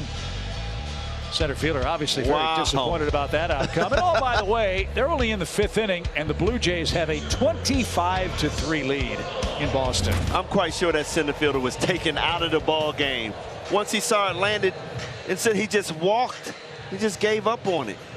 I don't understand that. Hey, I'm my former teammate Alex Core. I'll be calling him if he didn't take that guy out of the game. Man. Well, let's see what effect, if any, that hit by pitch has on Mr. Ohtani. He has retired the last 9 Braves in order and has thrown a one-hitter to this point. And Chip, just another nugget on that Blue Jays game. Yeah. Everybody in the Jays starting lineup has 2 or more hits. What a day. I don't know if I've ever heard that. Seen it. Yeah. Travis d'Arnaud 0 for 1 and gets a 97-mile-an-hour fastball. For Ohtani, who hits left-handed, it was his back foot, his left foot. That's the landing foot. Paul, what effect would a hit by pitch have on him in this spot? This is a very important inning. He looked down at his foot after the first pitch. Little tapper. He scampers off the mound, slips and slides, and makes the play to first. That was a hamstring waiting to happen, but Ohtani looks to be all right.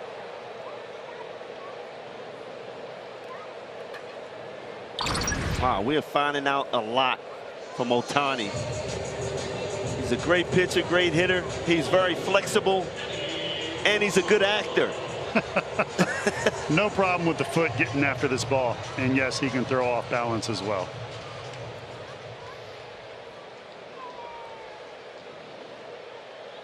He needs the longer football spikes on, Brian, for yes, he does. The infield grass.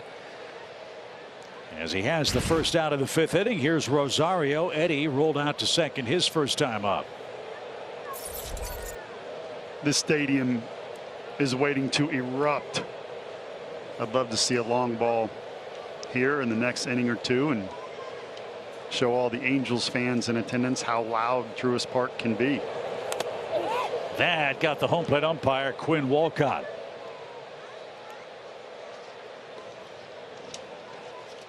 Look, now I know what Kevin Seitzer means by you can't be late on the fastball. We've seen hitter after hitter either take that fastball. Oh, right up under the neck. Oh, that couldn't. Whew, that hurt. And that's a dangerous spot. It is. But we've seen Atlanta hitters just be late on that fastball.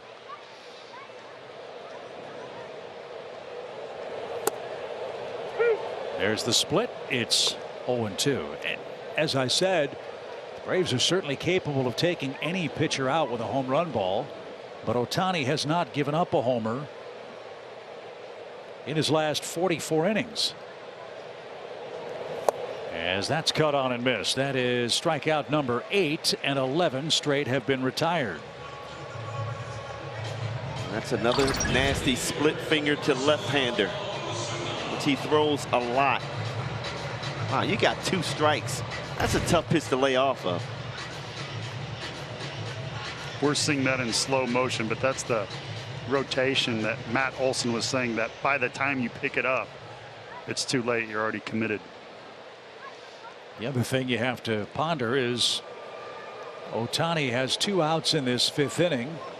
He's thrown 55 pitches, but has 8 strikeouts.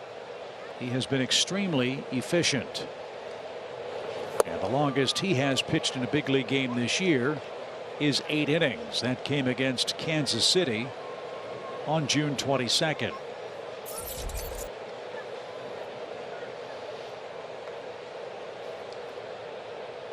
No balls and a strike for Ozuna.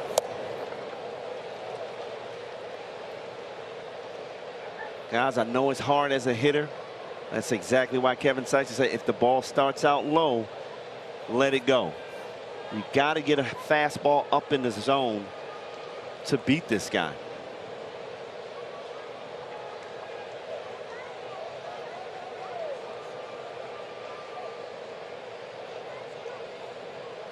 Base is empty and 2 strikes. And a swing and a miss. That ball was in the left-hand batter's box, and that will retire the side. We go to the 6th inning. No score in Atlanta.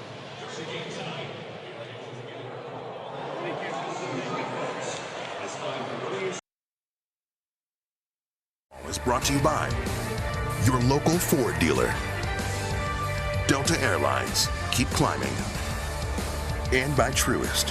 When you start with care, you get a different kind of bank. Angels nothing, Braves nothing on Friday night fireworks night here at Truist Park. It's also the Friday night showdown, and it has been exactly that on the mound. Charlie Morton with 5 strikeouts through 5 innings. Shohei Ohtani has not allowed a run in his 5 frames. And now Morton will face the 3-4-5 hitters as he enters the 6th inning. Pitch count is something to note for Morton. He's thrown 90 pitches so far in the game. He escaped a bases loaded jam in the 4th inning and 2 on 2 outs last inning. And with that in mind, the Braves bullpen has gone to work.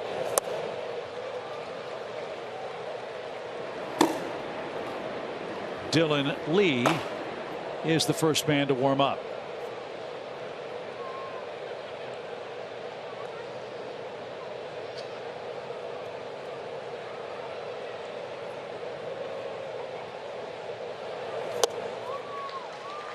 Rengifo has had trouble with the breaking ball all night.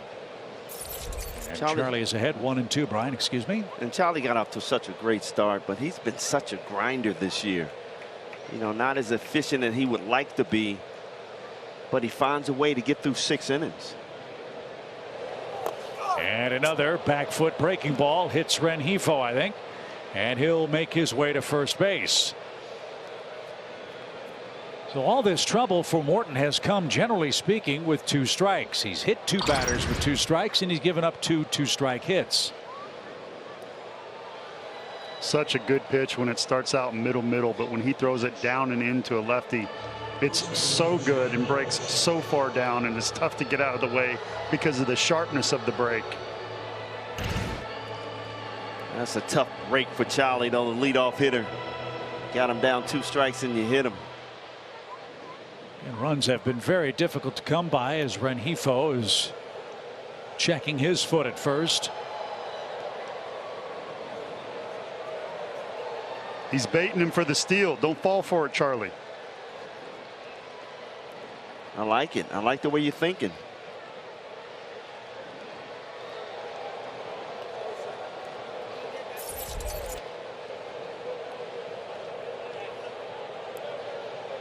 Jared Walsh has struck out twice.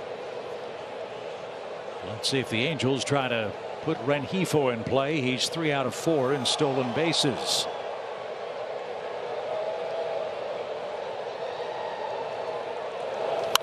Out of play. It's a strike. We've gotten word from the Braves media relations department. Robinson Cano left tonight's game before he took an at bat due to dizziness. So Orlando Arcia took his place in the 3rd inning, and he's the man at second for the Braves, who have a shift on for Jared Walsh.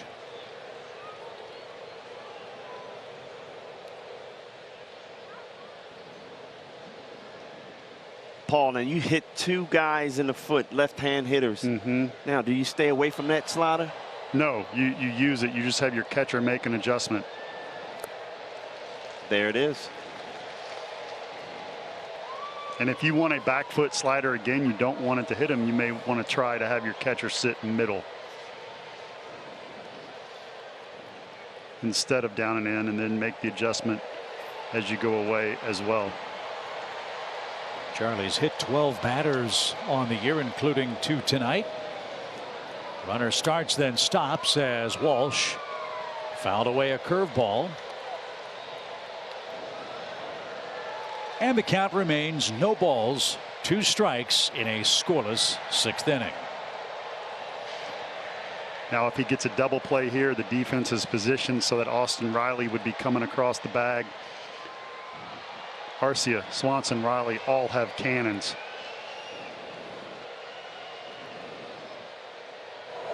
Fastball right down the middle, and Walsh has the hat trick. 6th strikeout for Charlie, 1 away. What a great sequence of pitches right there. You go slider, slider, slider. Now you throw the fastball right by him. As a hitter, you're guessing slider here.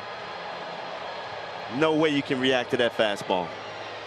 And after seeing his breaking ball as a hitter, what does that 94-mile-an-hour fastball look like? Looks like 200 miles an hour.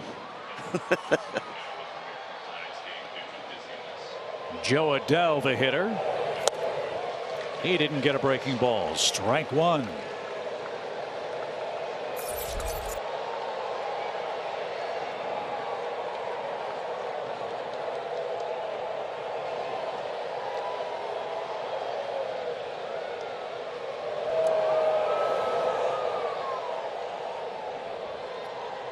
I don't think I've ever seen Charlie throw over the first base this much.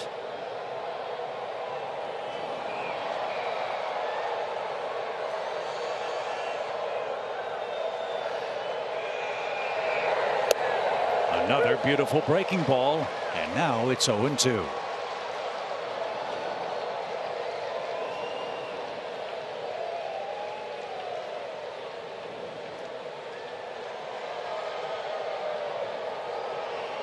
Will he triple up? The pitch.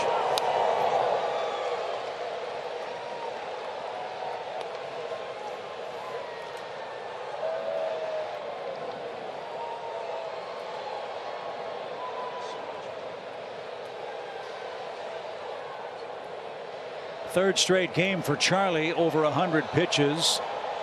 He's done it 5 of 6 and 6 of 8 starts for the Braves, dating back to the first part of June.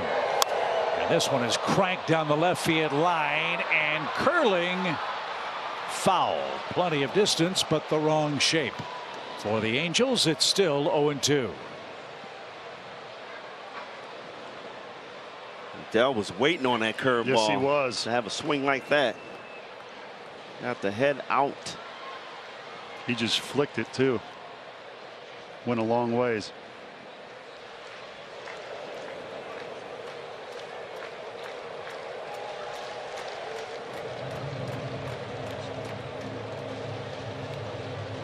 So Charlie's had a little 2-strike trouble tonight. That's the count on Jo Adell as the Braves battery ponders this pitch.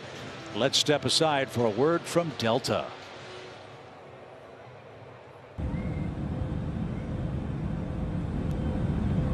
Delta, proud to be the official airline of the 2021 World Champion Atlanta Braves.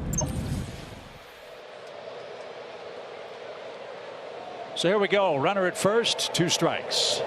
And a swing and a miss. Adell is retired. 7 strikeouts for Charlie Morton. Well, the meeting on the mound worked. Give me the breaking ball down so that you can get Chase out of the strike zone. So give them what they want, what they just hit for a home run foul, but not in a good location. You make a great point about that, Paul. The one thing I love about Charlie Morton is his misses are competitive misses to get swings like the ones you saw. They're not a foot out of the strike zone or 2 feet in front of the plate. Right. And that was an example of how effective a pitch like that can be, Brian. And with a man on base, you trust your catcher that you can throw a pitch down, bounce it, and you know he's going to block it. Well, Villar's had the key at bat in this game. The Angels had the bases loaded with 1 out in the 4th inning. And Villar hit into a 4-6-3 inning-ending double play.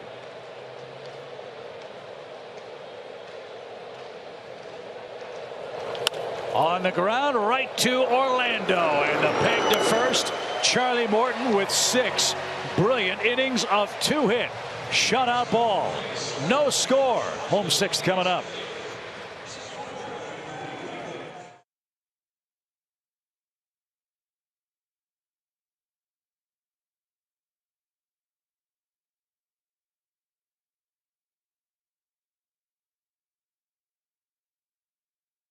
Here at Truist Park, Shohei Ohtani back out on the bump, and boy, he has been as good as advertised here tonight. A lot of the Braves players asked about this guy heading into the game, and one in particular who's due up second this inning, Michael Harris, said, you know, I'm really looking forward to seeing this guy, being a former two-way guy myself. Definitely pretty cool to see him doing this at this level, and it was something Harris, he said, you know, dreamed of doing, guys. And he followed up, someone followed up with the question, so do you think you could have done it here? And he goes, it's really hard to compare what you do in high school to this level. And he got a good chuckle out of that. But I think you ask pitchers about this guy, and what mesmerizes them is, of course, the recovery time in between each start. But somehow this guy is still getting in all the work that a position player would get in as well, and excelling on both ends. Just superb talent, as Kyle Wright put it. Kelly, I agree. Michael Harris, high school is a little different than at this big league level. And I got to tip my cap to Ohtani, what he's been able to achieve at this level. That's popped up, foul and out of play. 1 ball and 2 strikes for Orlando Arcia. Yeah, it's just been fun to watch him. His talent, the way he's pitching, keeping hitters off balance. And he got the fastball 100 mile an hour in the back pocket. He's not using it a lot, but when he does, he hits the spot and you get caught looking. That's how good he's been with his off-speed stuff, Paul. You're absolutely right.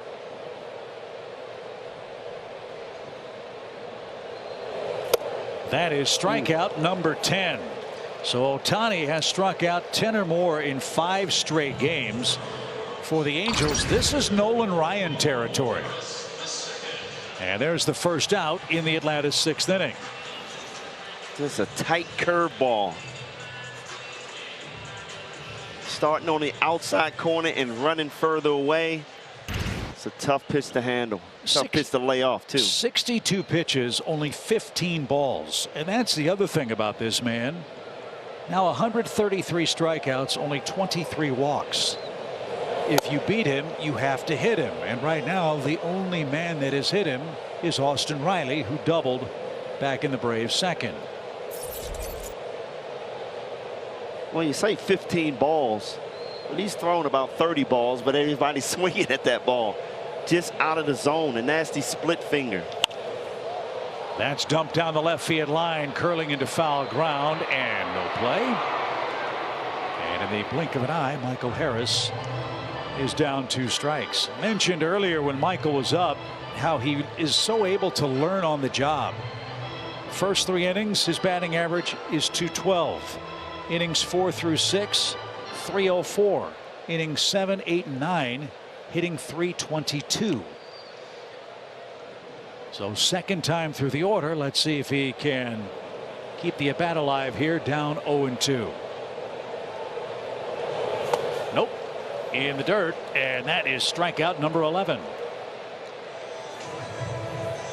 And so Ronald Acuna Jr. is the hitter. He's the Braves leadoff man, and he's our Georgia Natural Gas Impact Player of the game. Wow, 134 games. Look at that average. The 39 home runs, 93 RBIs. Hasn't been that player so far this year, but I think after that surgery and being 12 months out, mentally it's challenging for him, but I think he'll figure it out in the second half and return to the Ronald Acuna we expect. That was a miss from Ohtani as it pushes Acuna off the plate inside. 1 ball, no strikes.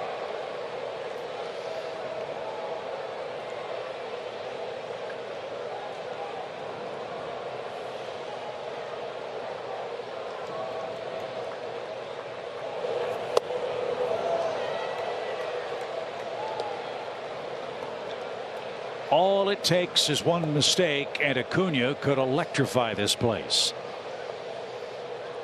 Sometimes when you back him off the plate, he gets a little extra thunder in that stick. BJ makes him mad.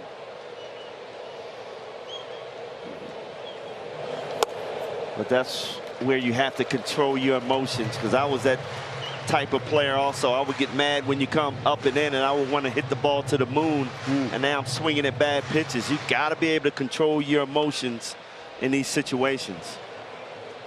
I'm guessing Ronald has the green light with 2 outs. Can't remember more than 1 3-0 count from Ohtani. That's how in command he has been. And a sign of respect there, a cutter on a 3-1 count. Look, you take a base runner any way you can get it. If Ronald reaches, he could steal a base. But getting on is the first challenge. Too close to take, and now it's a full count. Struck out on that split, his first at bat. That's a tough pitch to hit. You got to get it up in the zone. I expect one here. The payoff pitch. Sharply hit to short. And Ohtani got out of it. He fell behind 3-0, but retires the Braves in order. And this game goes to the 7th. Still no score.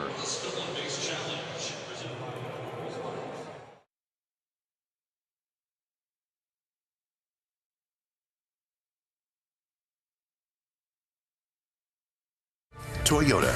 Visit your local Toyota dealers today. Toyota, let's go places. And buy the Georgia Lottery. Today could be the day. Well, as we said at the start of the night, it's the first visit for Shohei Ohtani in Atlanta. But hey, our guy is pretty good too. Charlie Morton was great. We'll talk about his line in a moment. First, our team comparison brought to you by Landmark. The Braves and Angels going in opposite directions since the end of May. Opposite directions is an understatement. You look at those numbers, but right now, look at Shohei Ohtani getting it done for him. But man, give credit where credit is due. The Braves have been sensational. And give credit where credit's due to Charlie Morton, knowing there was very little margin for error against Ohtani.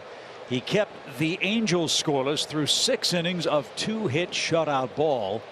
And now he gives way to young left-hander Dylan Lee to start the 7th. And a former teammate, Phil Gosselin, who was DFA'd by the Braves. The Angels picked him up, and here he is facing Dylan Lee. Funny how the game works. I wonder if they said, hey, stay in Atlanta. We'll be there shortly. That's right.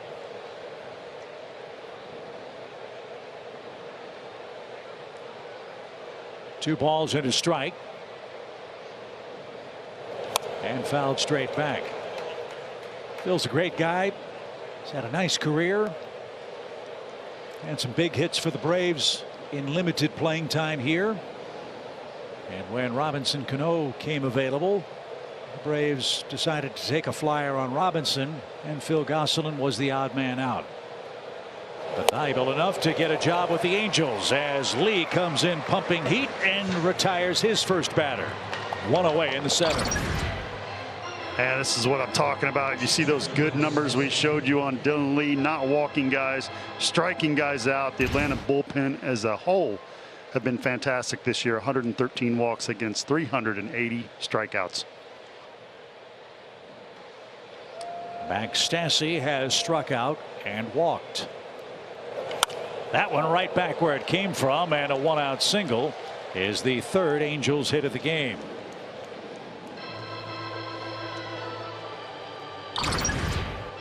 That might be the hardest hit ball by either team tonight. And that was a pretty good pitch down in the zone fastball. Stassi did not miss it. So Velasquez is up, the 9th place hitter, a switch hitter. He'll turn around and bat right-handed. He was retired on that great play by Austin Riley on a bunt try in the 5th inning. And he tries to bunt again. Strike one. Game like this, that might be the ticket to try to create some offense. Small ball, little things. Because both pitching staffs have been tremendous to start the weekend series. And you're right, with Ohtani, his pitch count is down. He's very efficient. And 1 run is important. And he is waiting on deck.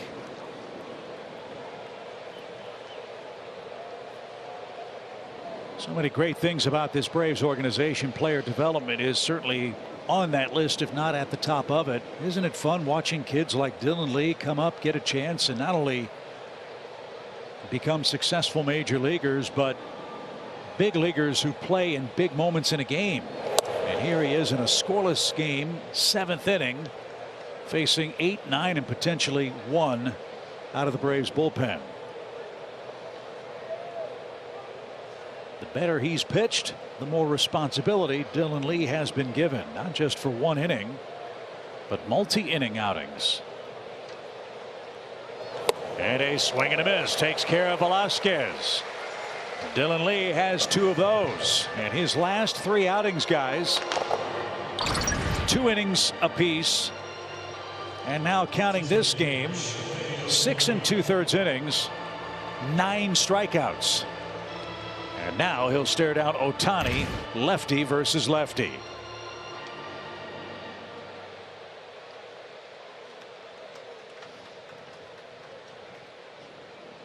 Let's see how Shohei hits against southpaws.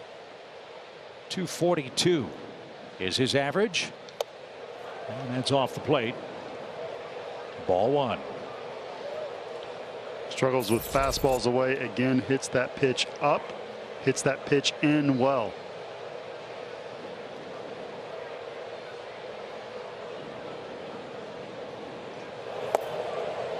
I almost feel like today, BJ, in today's game, if you can't hit the pitch up, you know, guys are exposing that more, and you may struggle. I don't know how you feel. I don't even know how you practice to hit the baseball up. You really don't. I mean, you just react. That's the instincts. When you see that high fastball. Fooled him with a breaking ball. 2-1 the count. But how about this stat, guys? In the 39 wins that LA Angels have, 30 wins when scoring first, 9 when they don't.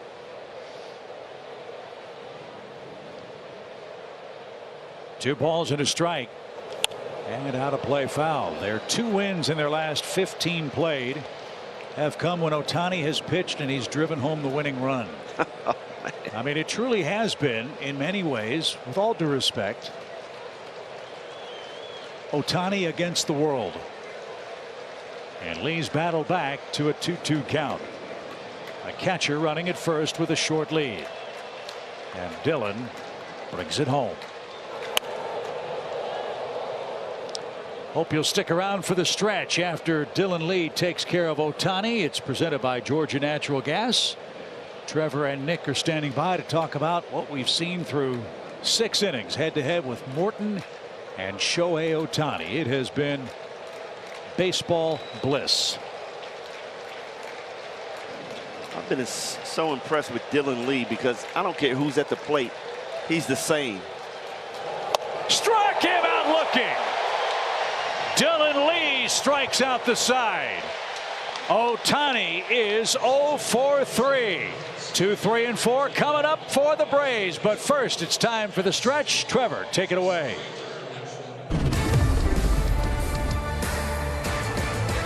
The Stretch is brought to you by Georgia Natural Gas. Live the greener life. Welcome into the stretch presented by Georgia Natural Gas. Trevor Scales, Nick Green outside kicking it on the battery with you. And although Ohtani is 0 for 3 on the night, that does not take away from his performance thus far on the mound. He and Charlie Morton both gave us what we came here for in a pitching duel for the Angels. Yeah, you were expecting a good pitching matchup between these two. Ohtani had been absolutely outstanding coming into this ball game, and he has done nothing to disappoint. When you look at Charlie Morton, we wanted to see a bounce back start from him. His last start against the Mets wasn't that great. I loved what I saw from from Charlie with that fastball curveball combination. Some good changeups as well. Well, Ohtani, he's been even better. 2 hard hit balls all night long. That split has been absolutely filthy, throwing to righties and lefties. The slider is one of the best in the game. And the fastball again touching 101 on the night. Charlie Morton, to me though, 6 shutout for him was a huge outing. I loved what I saw with the swing and miss and the hard hit, only 3 hard hit balls. But check this out. Yes, a ton of pitches for Charlie Morton. 6 shutout, 105 as far as pitch count. Ohtani has been super efficient. No walks, 11 punch outs, 71 pitches. That dude is exactly as advertised. He just continues to get it done. And when you're hitting against Ohtani, it's hard to barrel balls up. But we saw it be hard to barrel balls up against Charlie Morton today as well. So just a great pitching matchup all the way around. We'll see if Dansby Swanson, Matt Olson, and Austin Riley can do it on the other side of this here word from Georgia Natural Gas. Ready to play ball with a new gas company? Georgia Natural Gas knocks it out of the park with simple service and great rates. And when it comes to helping the environment, GNG's Greener Life program makes it as easy as paying your gas bill. Sign up with a home team today at gng.com.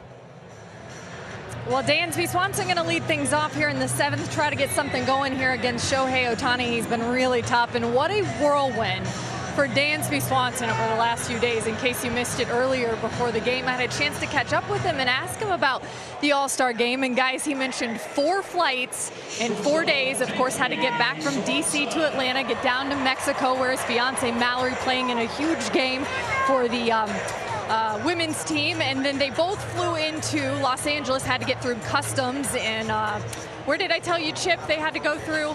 It wasn't Phoenix, Tucson. That's where they had to go through. Yeah. And so they get there at about 6 in the morning, 7 o'clock. Her hair and makeup team comes in. They get ready for the red carpet, and it is off from there. And then she had to shoot with Gatorade the following day before they both got to come back here to Atlanta. So I'm telling you, I don't know how he's even standing right now. It's impressive work. Well, I can tell you how he's standing. He said he slept on every flight. He did. Some people can do that, right, BJ? Hey, not the two of us. No, though. Not us. Absolutely not. For those that don't know, BJ, no offense, buddy. I love you, but terrible flyer.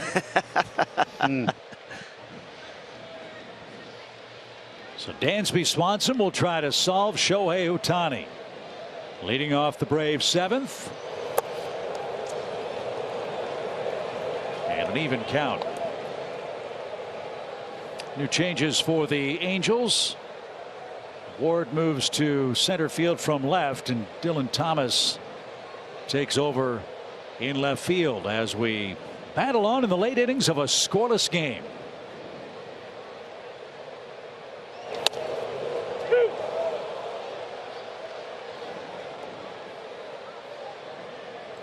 That's that fastball up in the zone you have to take advantage of.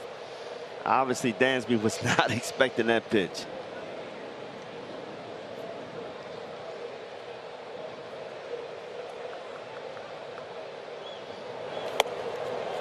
Checked his swing there, and it's an even count. Look, get a base runner. Get this guy in the stretch. He's only been there 1 time. That was in the 2nd inning when Austin Riley doubled to start the frame. But he got the next 3 outs and kept the Braves off the scoreboard. Ohtani has retired 15 straight hitters, and it has looked effortless. The 2-2 pitch. Flinched and just missed inside, tight, full count. Well, this might be the biggest pitch of the game. Yes. And the good news is Braves with 2 strikes, home runs. Olson has 9, Riley has 9, and Swanson has 9. So I feel good about these 2 strikes. Let's see what Stassi has to offer. Full count pitch. Here she comes. Dansby takes ball 4, and Ohtani is human after all. A leadoff walk in the 7th inning of a scoreless game. Here's your chance. Great at bat by Dansby to get this inning started. Now we get to see Ohtani with a man on first base, a guy that can steal. Hopefully that'll put some pressure on him and get him out of his game. So Ohtani, who always works out of the stretch, now has a base runner to distract him for just the 2nd time in this game. And Matt Olson is the hitter. He has flied out twice.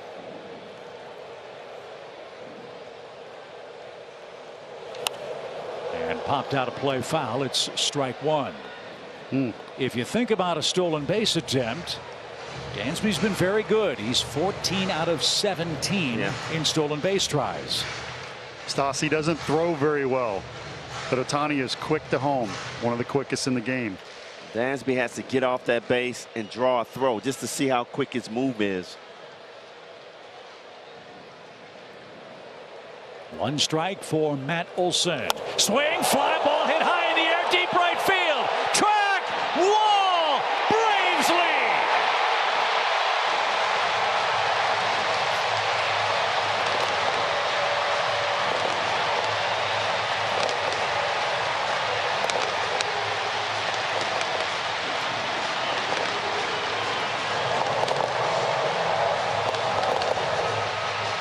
The man with the most experience against Ohtani comes through with the big two-run homer, and the Braves have taken a 2-0 lead.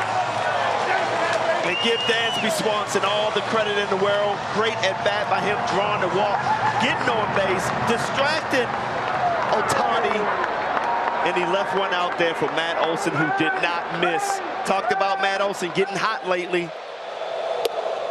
He is starting to relax. He's almost a new hitter now.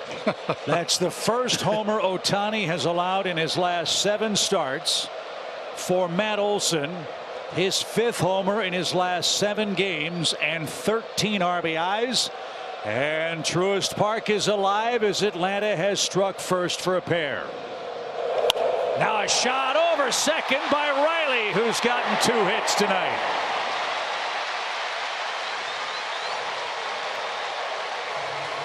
So the spell has been broken, and now, after the homer, things getting interesting in Atlanta.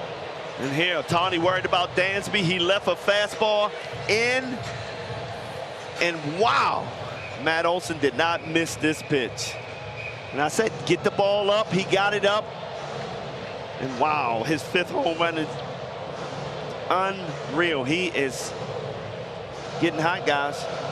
And all of a sudden, this crowd is going nuts. The chop, the chant. They've been waiting so long all game, even through a rain delay, to have something to cheer about. And guys, as quiet as it's been for Matt Olson, he's leading the team in RBIs right now with 62. And all those extra base hits in the first half, 51 of them. His second half starts with a big fly to right. And the Braves lead by 2. So let's add on now. You remember in April when we were talking about Olson, we're like, man, he gets the doubles, but nobody's on. Well, I think he's answered that question. Yes, he can hit with men on base.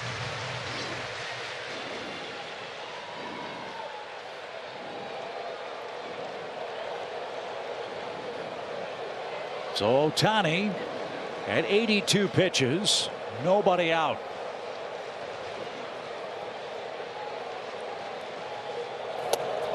It's 0-2. The Angels bullpen has begun to work. That is left-hander Aaron Loup.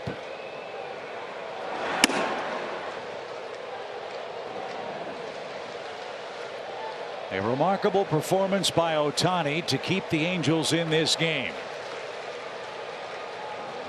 But an even more remarkable at bat by Olson as this ball's popped to right. Outfielder broke back, now comes in too late. Streaking toward third. And diving in safely is Austin Riley. Everything going the Braves now. A blue pit to right. Adele got a bad read. And Atlanta's got him on the corners and still nobody out. I love the aggressive running by Austin Riley there. He read the ball. But give it up to Odell. He has a pretty good arm in right field. Threw a bullet, but Austin staying aggressive, putting the pressure on. We talked about it's only going to take one hit to get it going. Isn't it funny how often that happens, Brian? Yeah, that's baseball. Paul will tell you, as a pitcher, you may have everything going right, and all of a sudden that one hit changes everything. no doubt. And when you feel like you have to be perfect, you can even start to overthrow things, and that's when the ball flattens out a little bit. Braves home runs, 7th inning on this year, 42. Opponents 23. We got some late inning firepower in that 1 through 9, BJ. Yeah, we talked about Ohtani not giving up a home run in his last 6 starts. All of a sudden he gives up that home run and everything's starting to fall apart for him. No balls and a strike. 0-2. Boy, loved it when Rosario came to the plate. A team that has LA in its name, and the crowd starts chanting Eddie for what he did against the Dodgers in the playoffs last year.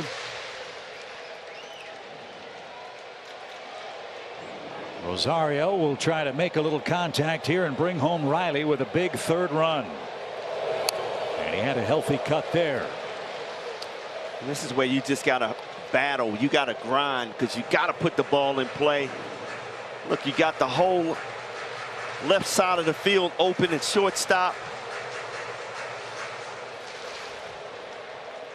Put the ball in play right here. If you're late and swing by accident, you've got to hit to left if you can do that. Huge hole there for Rosario. Shot to right, a base hit, 3-0. Rosario got a hit with 2 strikes. And there's still nobody out, and Ohtani is stunned.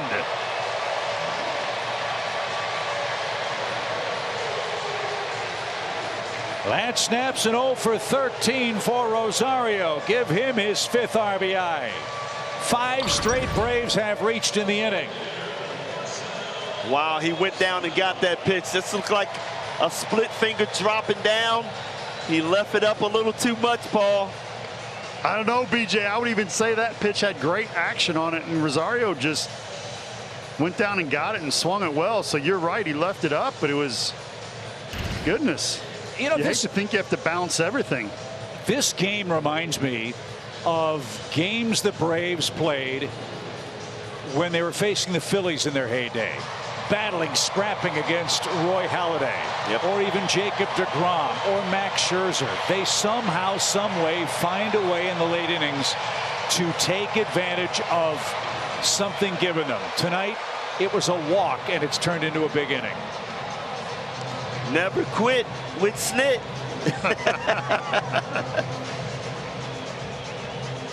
So after a meeting on the mound, Ohtani will labor further in this 7th inning. Marcell Ozuna is the hitter. Walk, homer, 3 straight singles. 3 runs are in for the Braves, and still nobody out. You talk about a great way to start the 2nd half. This is it.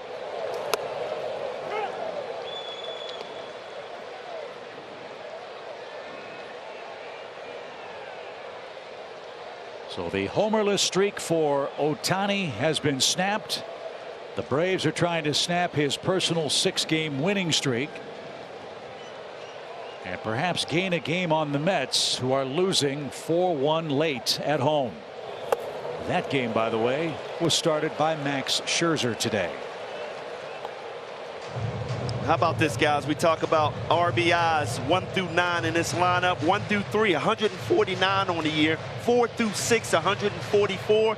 7 through 9, 137. You talk about consistency throughout this lineup. It is so much fun to watch. A ball and a strike. The pitch.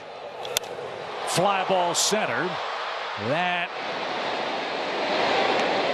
won't be deep enough to advance the runners. Darno holds at second. Rosario is at first. Ozuna's retired for the first out. And now Orlando Arcia is coming up.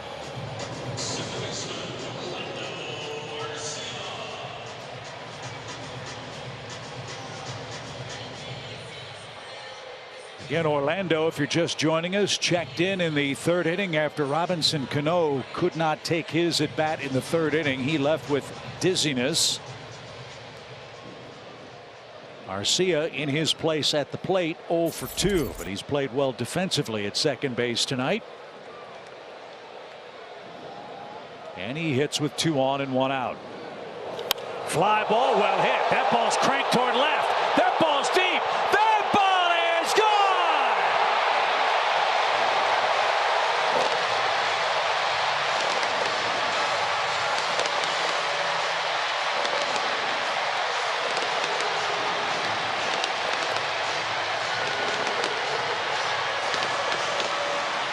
I love it, guys. When the momentum changes, it changes. And I'm so happy for Arcia comes in the game. He has to face Ohtani. Didn't know what to expect his first couple of at-bats, but there it looks like he was looking for that first pitch slider. He got it and did not miss it. The energy in that dugout right now, I love it. In this stadium, the fireworks, the screams, the chops. This team has knocked out one of the best pitchers in the game. With a 6-run 7th. Second time Ohtani's given up 6 runs in a game. The first back in April. Arcia and Olson go deep in the Atlanta 7th. The Braves have turned out the lights on Ohtani and lead game 1. What a night in Atlanta. It's 6-0 Braves.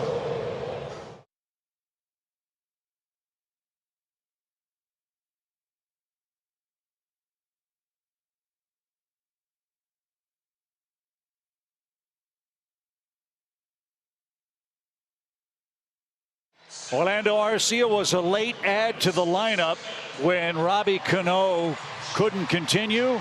Arcia was thrust in at second base, and he just hit maybe the biggest home run of his life against the MVP of the American League, Shohei Ohtani. That's huge, and I'm so happy for this guy. A guy that I think should be playing every day. He deserves to. Bring in Gosselin, they platoon him. Bring in Robinson Cano, they platoon him. But every opportunity he gets, he continues to play at a high level. Michael Harris jumps on an Aaron Loup pitch, and he's got a single. So all of a sudden for the Braves, who are retired 15 in a row at one point, Harris singles, and of the first 8 hitters to come up in the 7th inning, all but 1 have reached base. It is truly a contagious inning. And hopefully it will continue on with Ronald Acuna. He is waiting to break out. It's coming, Paul. It's coming. I'm here for it. I'm ready. The Braves scored 6 runs against Ohtani. That's the most he's given up this year. He's done that twice. The highest run total he's allowed is 7 in a game. But man, oh man, honesty compels you to say that is one heck of a baseball player. What a treat to watch him work tonight. Yeah, you're absolutely right. It was great to see. You know, when you don't get to see a player very often that you hear about and you see on the news a lot, no matter what station, it's nice to finally get to see him in person and him give you what you expect. And with the new schedule coming next year, Braves country will see Trout and Ohtani every year, either here in Atlanta or on television. The same is true for Acuna and Olson and Max Fried, which is going to do so much great work for the marketing of our game. There are so many great young players on every major league team, no matter their record, that fans just don't get to see often enough. And I'm glad to see that that's coming for all of us next year.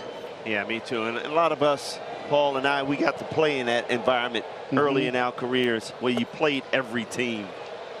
You got to see all the stars around the league. So I'm happy to see Major League Baseball make that decision where fans get to get excited to see some of these stars.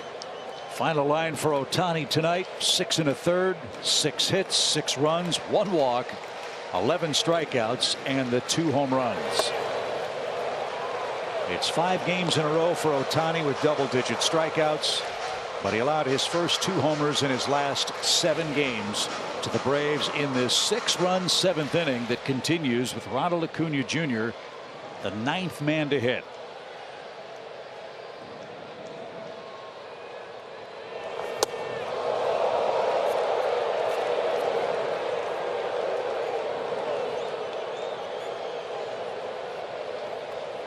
That was ball 4, I believe.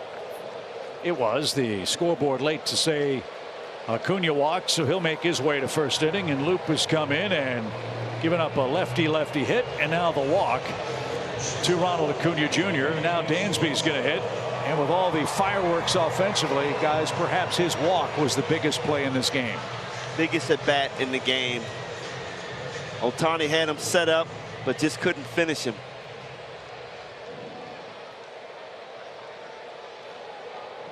Olson followed with the 2-run homer, and now Loup misses inside. I thought what you said, BJ, was a great point when Swanson got to first, and he distracted Ohtani a little bit with the ability to steal. And sometimes as a pitcher, when you rush a little bit too much, it flattens out your breaking balls. And you also want to give credit to Olson, who hit the pitch, but it was a little flat. Next thing you know, it's in the chop house. Fans booing as Loup keeps missing inside. This time of year, you always worry about that. Remember, it was Aaron Loup who fractured the wrist of Freddie Freeman a few years ago. Braves fans don't forget.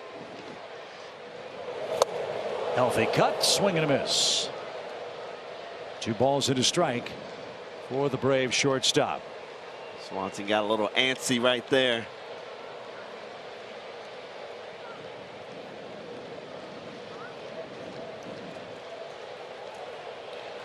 Six balls, 4 strikes thrown by Aaron Loup. He's not retired a hitter yet. 2 on, 1 out.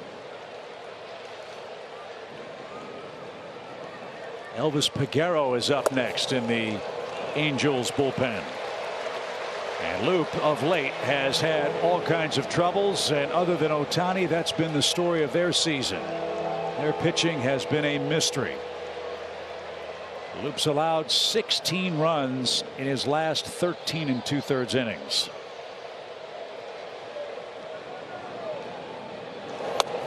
Full count.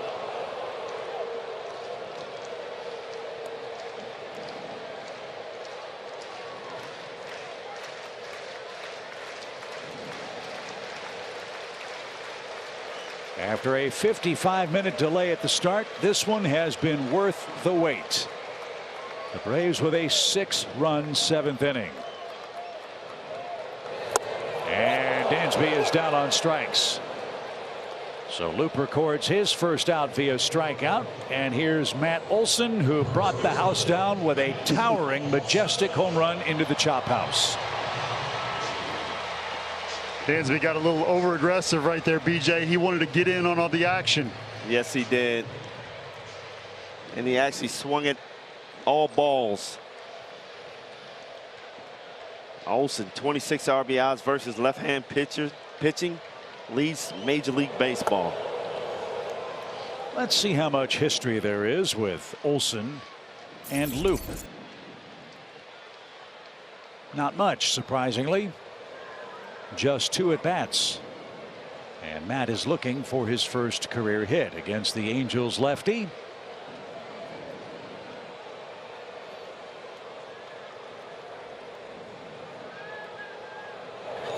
And had a healthy cut there and fouled it back.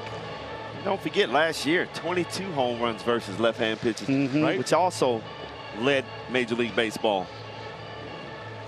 He opens up that front shoulder a little bit, a little unorthodox, the hands up back, Statue of Liberty, gets in position, but he opens up that front shoulder a little bit more versus lefties, puts both eyes, as you can see right here on the pitcher, and that enables him to see the ball a little longer and not bail on the breaking balls.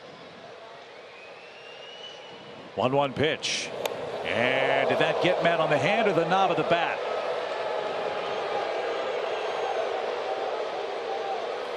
I believe it was called a foul ball. Let's see if the Braves take a peek at this.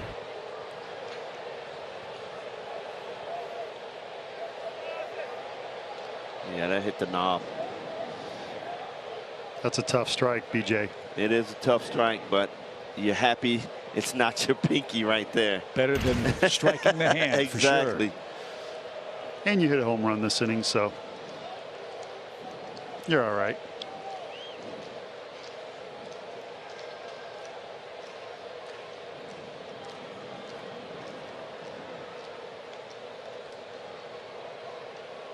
A ball and 2 strikes.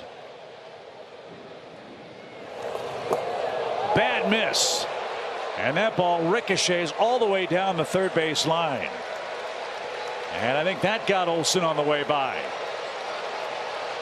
So the bases are loaded. Loop is all over the place.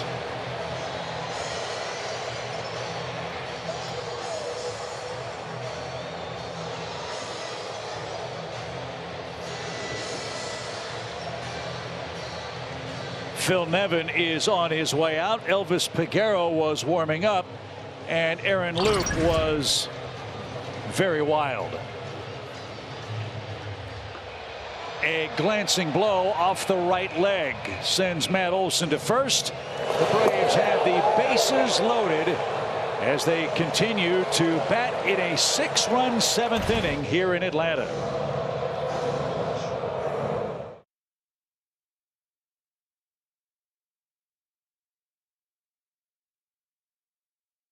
Welcome to the Friday Night Showdown, presented by Kaiser Permanente. Truist Park is truly electric tonight. The Braves have turned out the lights on Shohei Ohtani. They enjoy a 6-run lead. And now the hottest hitter on the club is Austin Riley, who had 2 hits against Shohei and now rides a 14-game hitting streak. He'll bat with the bases loaded against Elvis Peguero, who sports a hefty 7-point ERA.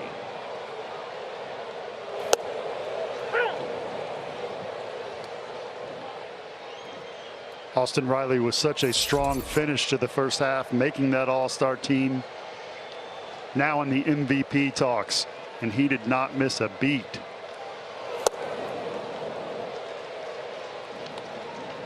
That was a nasty slider. Peguero looks like a tall, rangy dude with a long arm action. And sometimes that's deceiving to a hitter, that long arm coming around with that slider.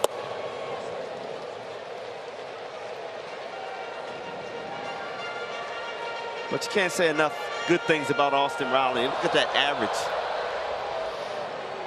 Up to 288. 1-2 pitch. Bases loaded. Here it is. That ball gets away. That'll score another run. A wild pitch. Acuna slams on the brakes and scampers back to third. Harris scores. Charge that run to Loop. It's a 7-0 game.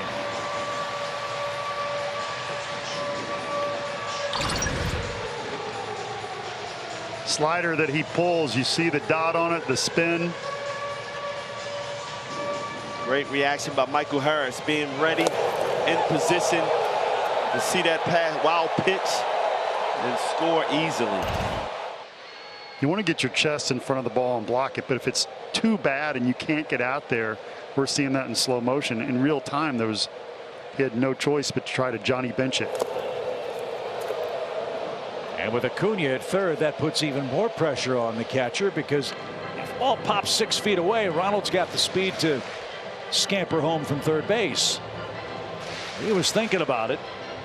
As Riley now a full count. Well, I know Statsy is saying, hey, stay away from that slider away. Let's try to find a fastball across the middle. Austin is definitely going to be ready for that pitch. Second and third, 2 outs. And that will end the inning. But what an inning it was for the Braves. 12 men come to the plate, and most of the damage done against Shohei Ohtani. Matt Olson made it 2-0 after a Swanson walk. After that, it was Orlando Arcia unloading with a 3-run bomb. The Braves are on their way on the Friday Night Showdown. It's 7-0 after 7.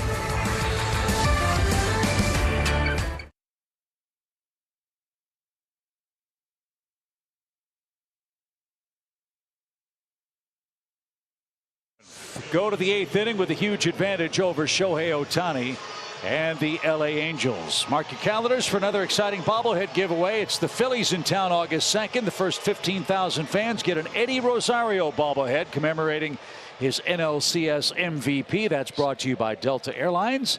Get your tickets now and check out additional giveaways at Braves.com/Delta. promos. Eddie had an RBI single in the 7th, and now the Braves turn things over to Jackson Stephens, who's in his 23rd game. What you want from Jackson here is simple: throw strikes and don't have to use the bullpen anymore here in game 1. I agree.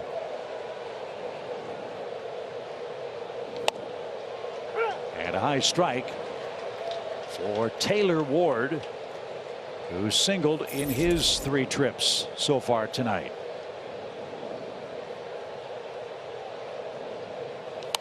Right off his thumbs, and Jackson's way ahead. Jackson Stephens has done a nice job this year coming in and being ready to go right out of the gate. First men that he has faced this year hit 105.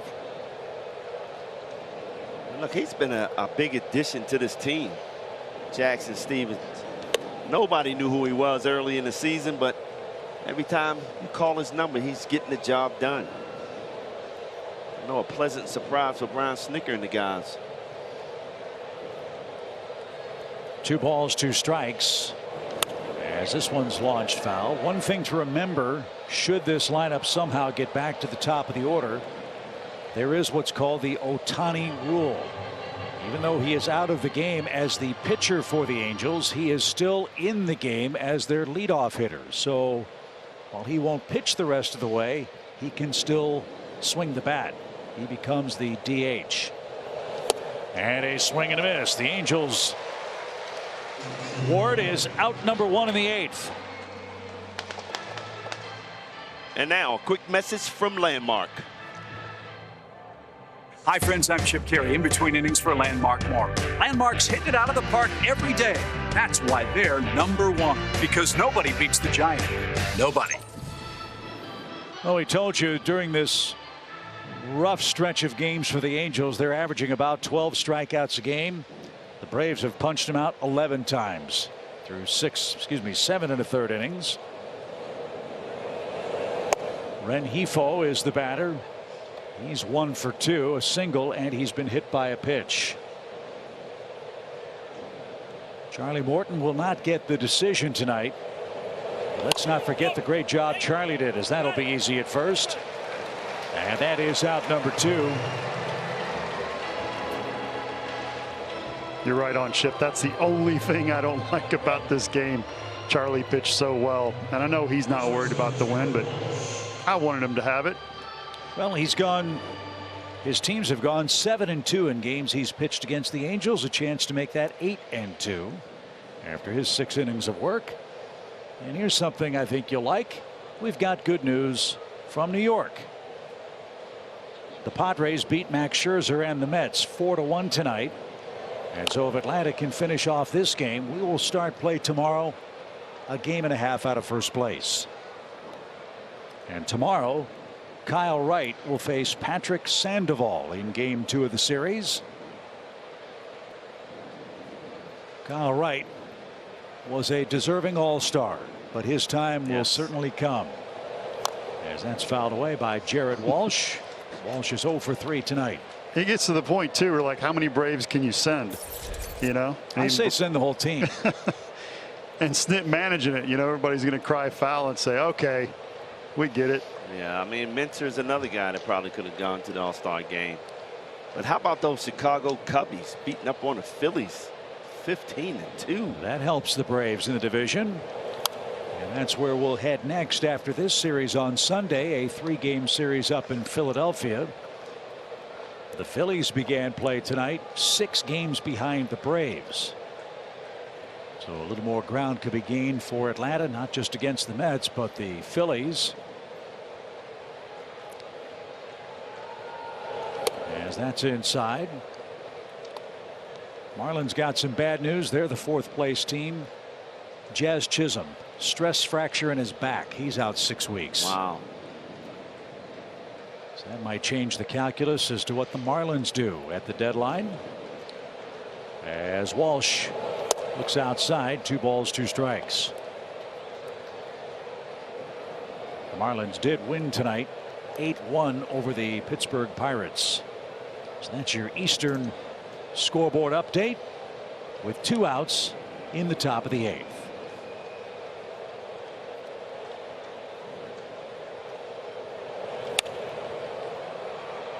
That's looped down the left field line, and that'll curl foul by Walsh.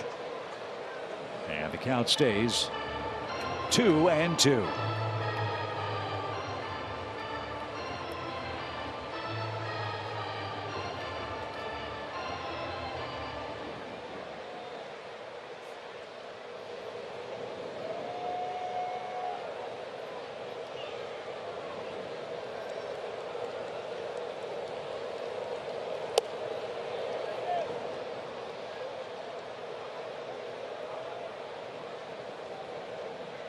No drama.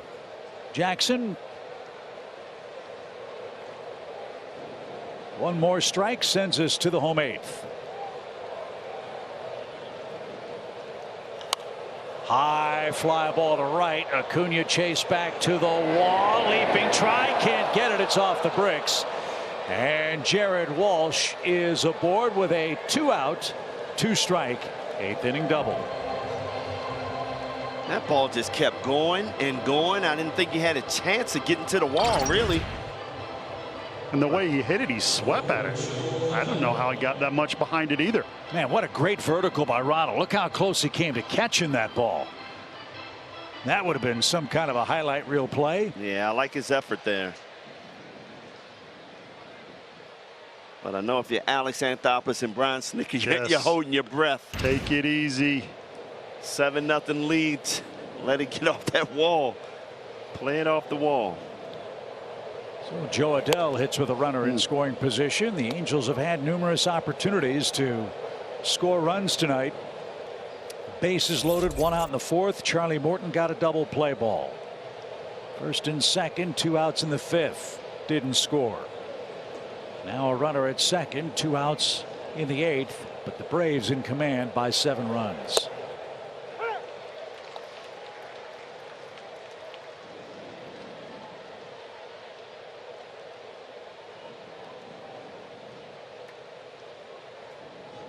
Official temperature at first pitch 77 degrees, but it has been a muggy night. And Stevens has worked up a late inning lather. Another pop right side. Olson on the run. And will run out of room. It's 1-2.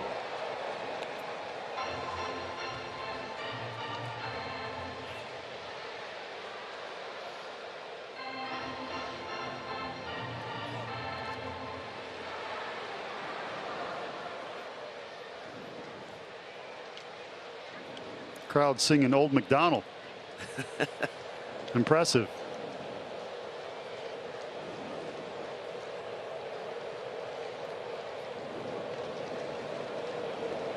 The 1-2 pitch is served over the net and out of play.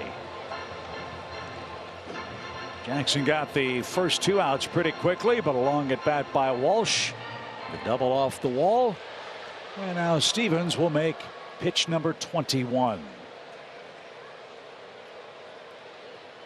Paul, I think you like that Old McDonald song, huh? I do. I'm into it. I'm here for it.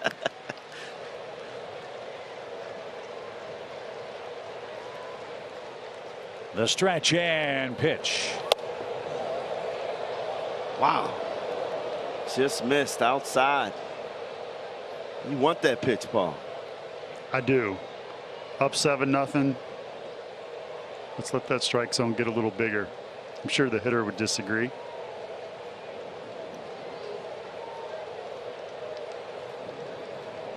The 2-2. The best Adell could do is make it a 5-run lead.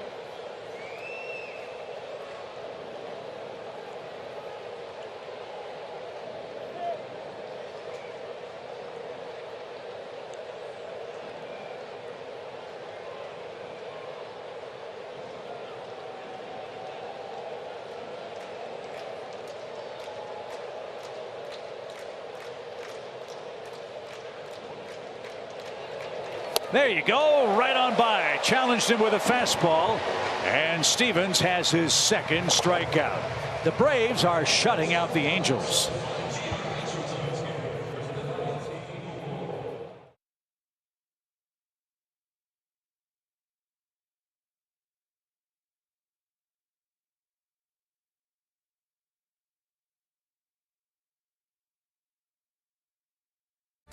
Atlanta Braves baseball is brought to you by Lexus, Georgia Natural Gas, live the greener life, and by the All-South Highway Safety Team. Always wear your seatbelt. Well, this has been a great Major League game. The Braves offense scored 6 runs off Shohei Ohtani, who was absolutely brilliant in his first 6 innings. Charlie Morton was 6 innings of 2-hit shutout brilliance. Matt Olson and Arcia with long homers. And the Braves now enjoy a 7-0 lead, and they are 3 defensive outs away from picking up another game on the New York Mets. This is what I love about baseball. In the 6 innings, we saw great baseball. How quickly it changes for Ohtani, who was excellent going into the 7th inning. Look, we haven't seen Aaron Judge this year, and he's putting up giant numbers. I can see why Ohtani won the MVP in the American League last year and might be the odds-on favorite, Brian, to repeat this year as a two-way player. This ball on the ground is short. Nice pick. Velasquez makes a strike to first, and d'Arnaud is out number 1 as the Braves lead. Here's a quick word from Truist. Jessica was born to care. That's my best friend. She don't need no. Miss Hogan's class? It's Atlantis. Today, she's a teammate at Truist, the bank that starts with care. Eddie Rosario, an RBI hit. That came in the 7th inning. It snapped an 0 for 13 at the plate for the Braves left fielder.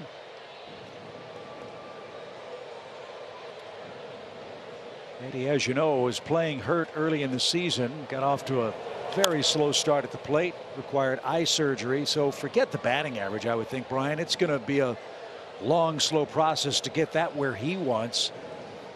What are the things you're looking for from Rosario, who's in the early stages of his return from injury? Well, just continue to get his timing together. I still think he's a tick off on the fastball. Off-speed pitches, he's lining all over the field. But I think this second half is a new start for him. I mean, that's his attitude.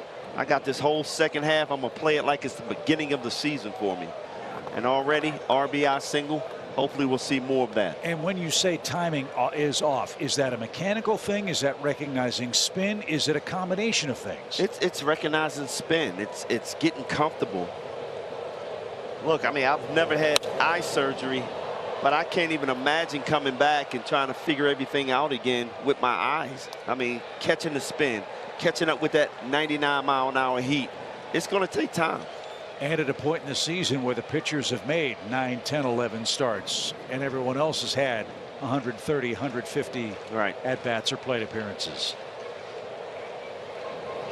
This guy's a hugely important part of this team, not just for the offense he brings. He's a very good defender, but left-hand, right-hand hitting balance in the lineup for that man, Brian Snitker. No question about it, and we saw what he's capable of doing last year. And that's all you want if you're Brian Snitker, that he rounds into shape come September, October. It's interesting you say that. I was talking with Eric Young in Cincinnati, and during our interview, he said this Braves team wants to put itself in position on August 1st to play 60 or so meaningful games down the stretch. And I think it's evident that this Atlanta team has done that. At one point, they were 10.5 games out of first place. They're 3 outs away from shaving 9 games off that Mets lead with 12, Paul, head-to-head against New York. You're absolutely right. That happened quick, and there's one of the reasons right there. Changed our team coming up, playing center field. Snitker gave the big speech. Dansby Swanson started hitting. Pitching got better. Spencer Strider entered the rotation. Next thing you know, the Braves took off. BJ got in the booth. A lot of things happened. But you know what the good thing is? They've been there, they've done it. And they know, if Brian Snitker knows, if these guys just continue to work hard, like Rosario, continue to get healthy. Acuna still hasn't hit his stride yet. I mean, you want to just round into shape at the right time.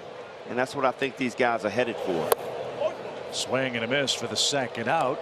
And the bases are empty for Elvis Pegueros. Marcell Ozuna is coming up. Fans, the World Baseball Classic is back. Qualifying rounds for the 2023 WBC take place September 10th through October 5th in Panama City, Panama, and Regensburg, Germany. For more information, visit worldbaseballclassic.com. Another question for you guys. Winning a game like this against a pitcher the caliber of Shohei Ohtani, what does that do for you when you stare down the team that's ahead of you in the standings with the Mets and Scherzer and DeGrom lurking? It solidifies the talent that you have, that you can beat anybody in this league. I don't care how good they are. And they got a chance to see one of the best pitchers in the game and then go out there and beat them in the 7th inning. So it just gives them more confidence that it doesn't matter who's out there. We can beat them. The Braves on the cusp of snapping Shohei Ohtani's 6-game unbeaten streak. High fly ball by Ozuna. Deep left center. That ball is deep into the night.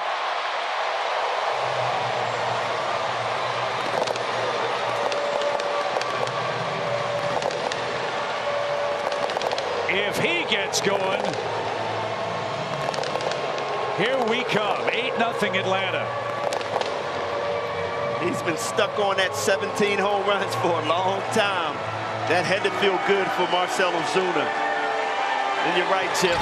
If we can get him going, watch out. He knew it. Fans had nothing to cheer about for 6.5 innings, and all of a sudden in the 7th, my goodness, they've been on their feet so many times. Last home run against St. Louis, Nicholas, 7-6-22. And how about this stat? The Braves have scored 8 runs. 8 different players have scored tonight. The only player yet to score is Ronald Acuna Jr. And he was 90 feet away last inning. Let's go, Ronnie. Pick it up. Garcia hits that ball hard, deep short. Velasquez, long throw, high throw, and a nice play at first by Walsh to end the inning. The Braves have hit 3 homers, and this game goes to the 9th. It's 8-0.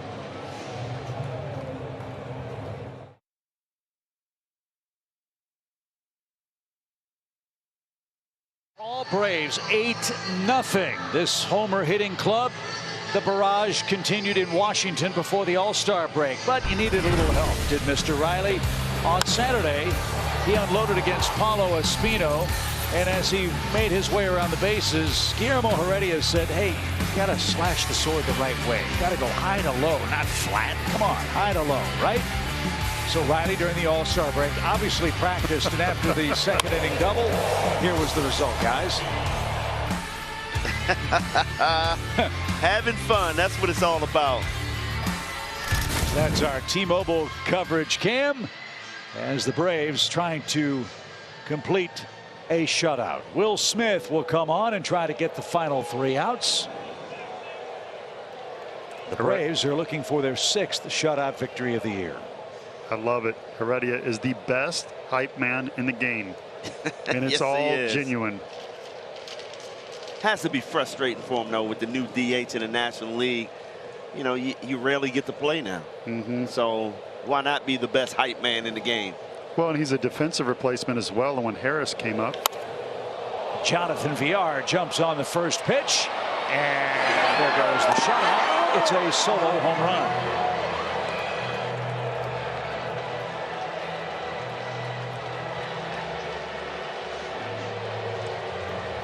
we got to give the Angels fans who traveled from California a little something. Got to throw them a bone at the end, BJ. A little something to cheer about. I hear you, Paul.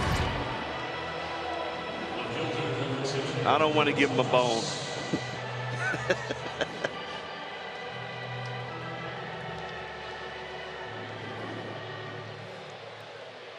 Don't open the door, Paul. Keep the door closed. I agree. Well, if you get the next 3 guys, Ohtani won't come up. The lead is 7 now. It's an 8-1 score.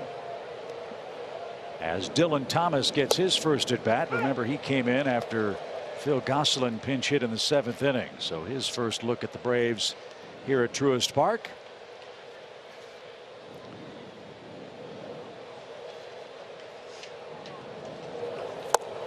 There's a better slider from Will. It's quickly 0-2.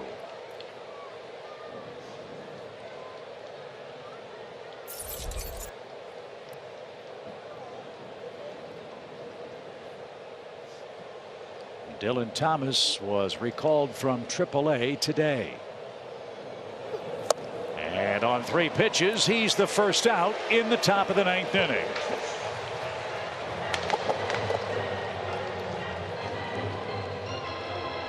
Thirteen Angels have struck out in this game. Nice slider right there from Will Smith. Hey, I want to say this. Shout out to VP of Scouting Dana Brown. 20th pick in the first round was Owen Murphy from Riverside Brookfield High School in Illinois. Congratulations, Owen. He should be at the stadium tomorrow. I want to read some numbers, guys, because Ohtani threw tonight. Murphy was one of the best athletes available. He served as a starting quarterback and shortstop, 6'1", 190. Illinois Gatorade Player of the Year, posted a .12 ERA with 137 strikeouts. That's popped up center of the diamond. Who wants it? It's going to be d'Arnaud with a last moment stab. Not an easy play, but he made it. No. 2 outs. You don't usually see a catcher go out that far and make that play, but d'Arnaud didn't give up on it. You saw Olsen and Riley flying in there, but I love it. The catcher taking control out there. Will. Making it look easy. You can catch that ball, Will. Come on now. That is third base, first base, or pitcher's baseball. I'm sorry, guys. Last hope, Michael Stefanik is in for the Angels here in the top of the 9th. I needed a foul ball. Former Brave Kurt Suzuki's in the on-deck circle should Stefanik reach. As a swing and a miss. So I'm determined to fit this in. Owen also hit .548 with 18 home runs. We drafted a 2-way player in the first round, BJ. I'm fired up. Looking forward to seeing you tomorrow, Owen. Hopefully the Braves put on another show.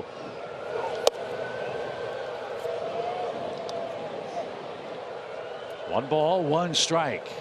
Braves live postgame presented by Xfinity is coming up next. Looks like it'll be a happy postgame show as the Braves have started the second half in extremely impressive fashion.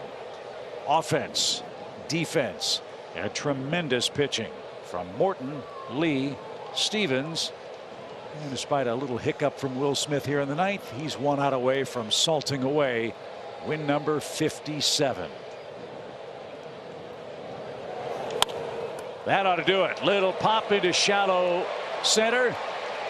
Dansby's got it, and the Braves have beaten the Angels.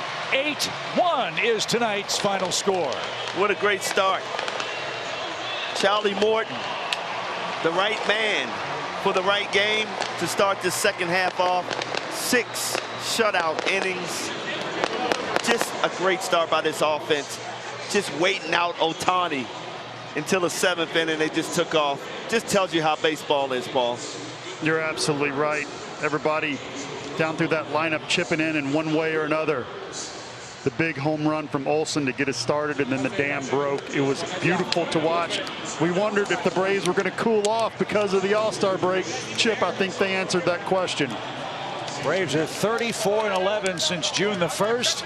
And what a feather in the cap for young Dylan Lee. His second win of the year comes against Shohei Ohtani as Lee followed Charlie Morton's 6 innings of starting brilliance. So the weekend off to a great start. Braves win game 1. We join you for game 2 tomorrow at 6:30 here from Atlanta. Kyle Wright will face Patrick Sandoval. Our coverage starts at 6:30 Eastern Time. Hope you enjoyed the broadcast. For Brian, for Paul, for Kelly, I'm Chip. Stick around. Braves Live presented by Xfinity is next.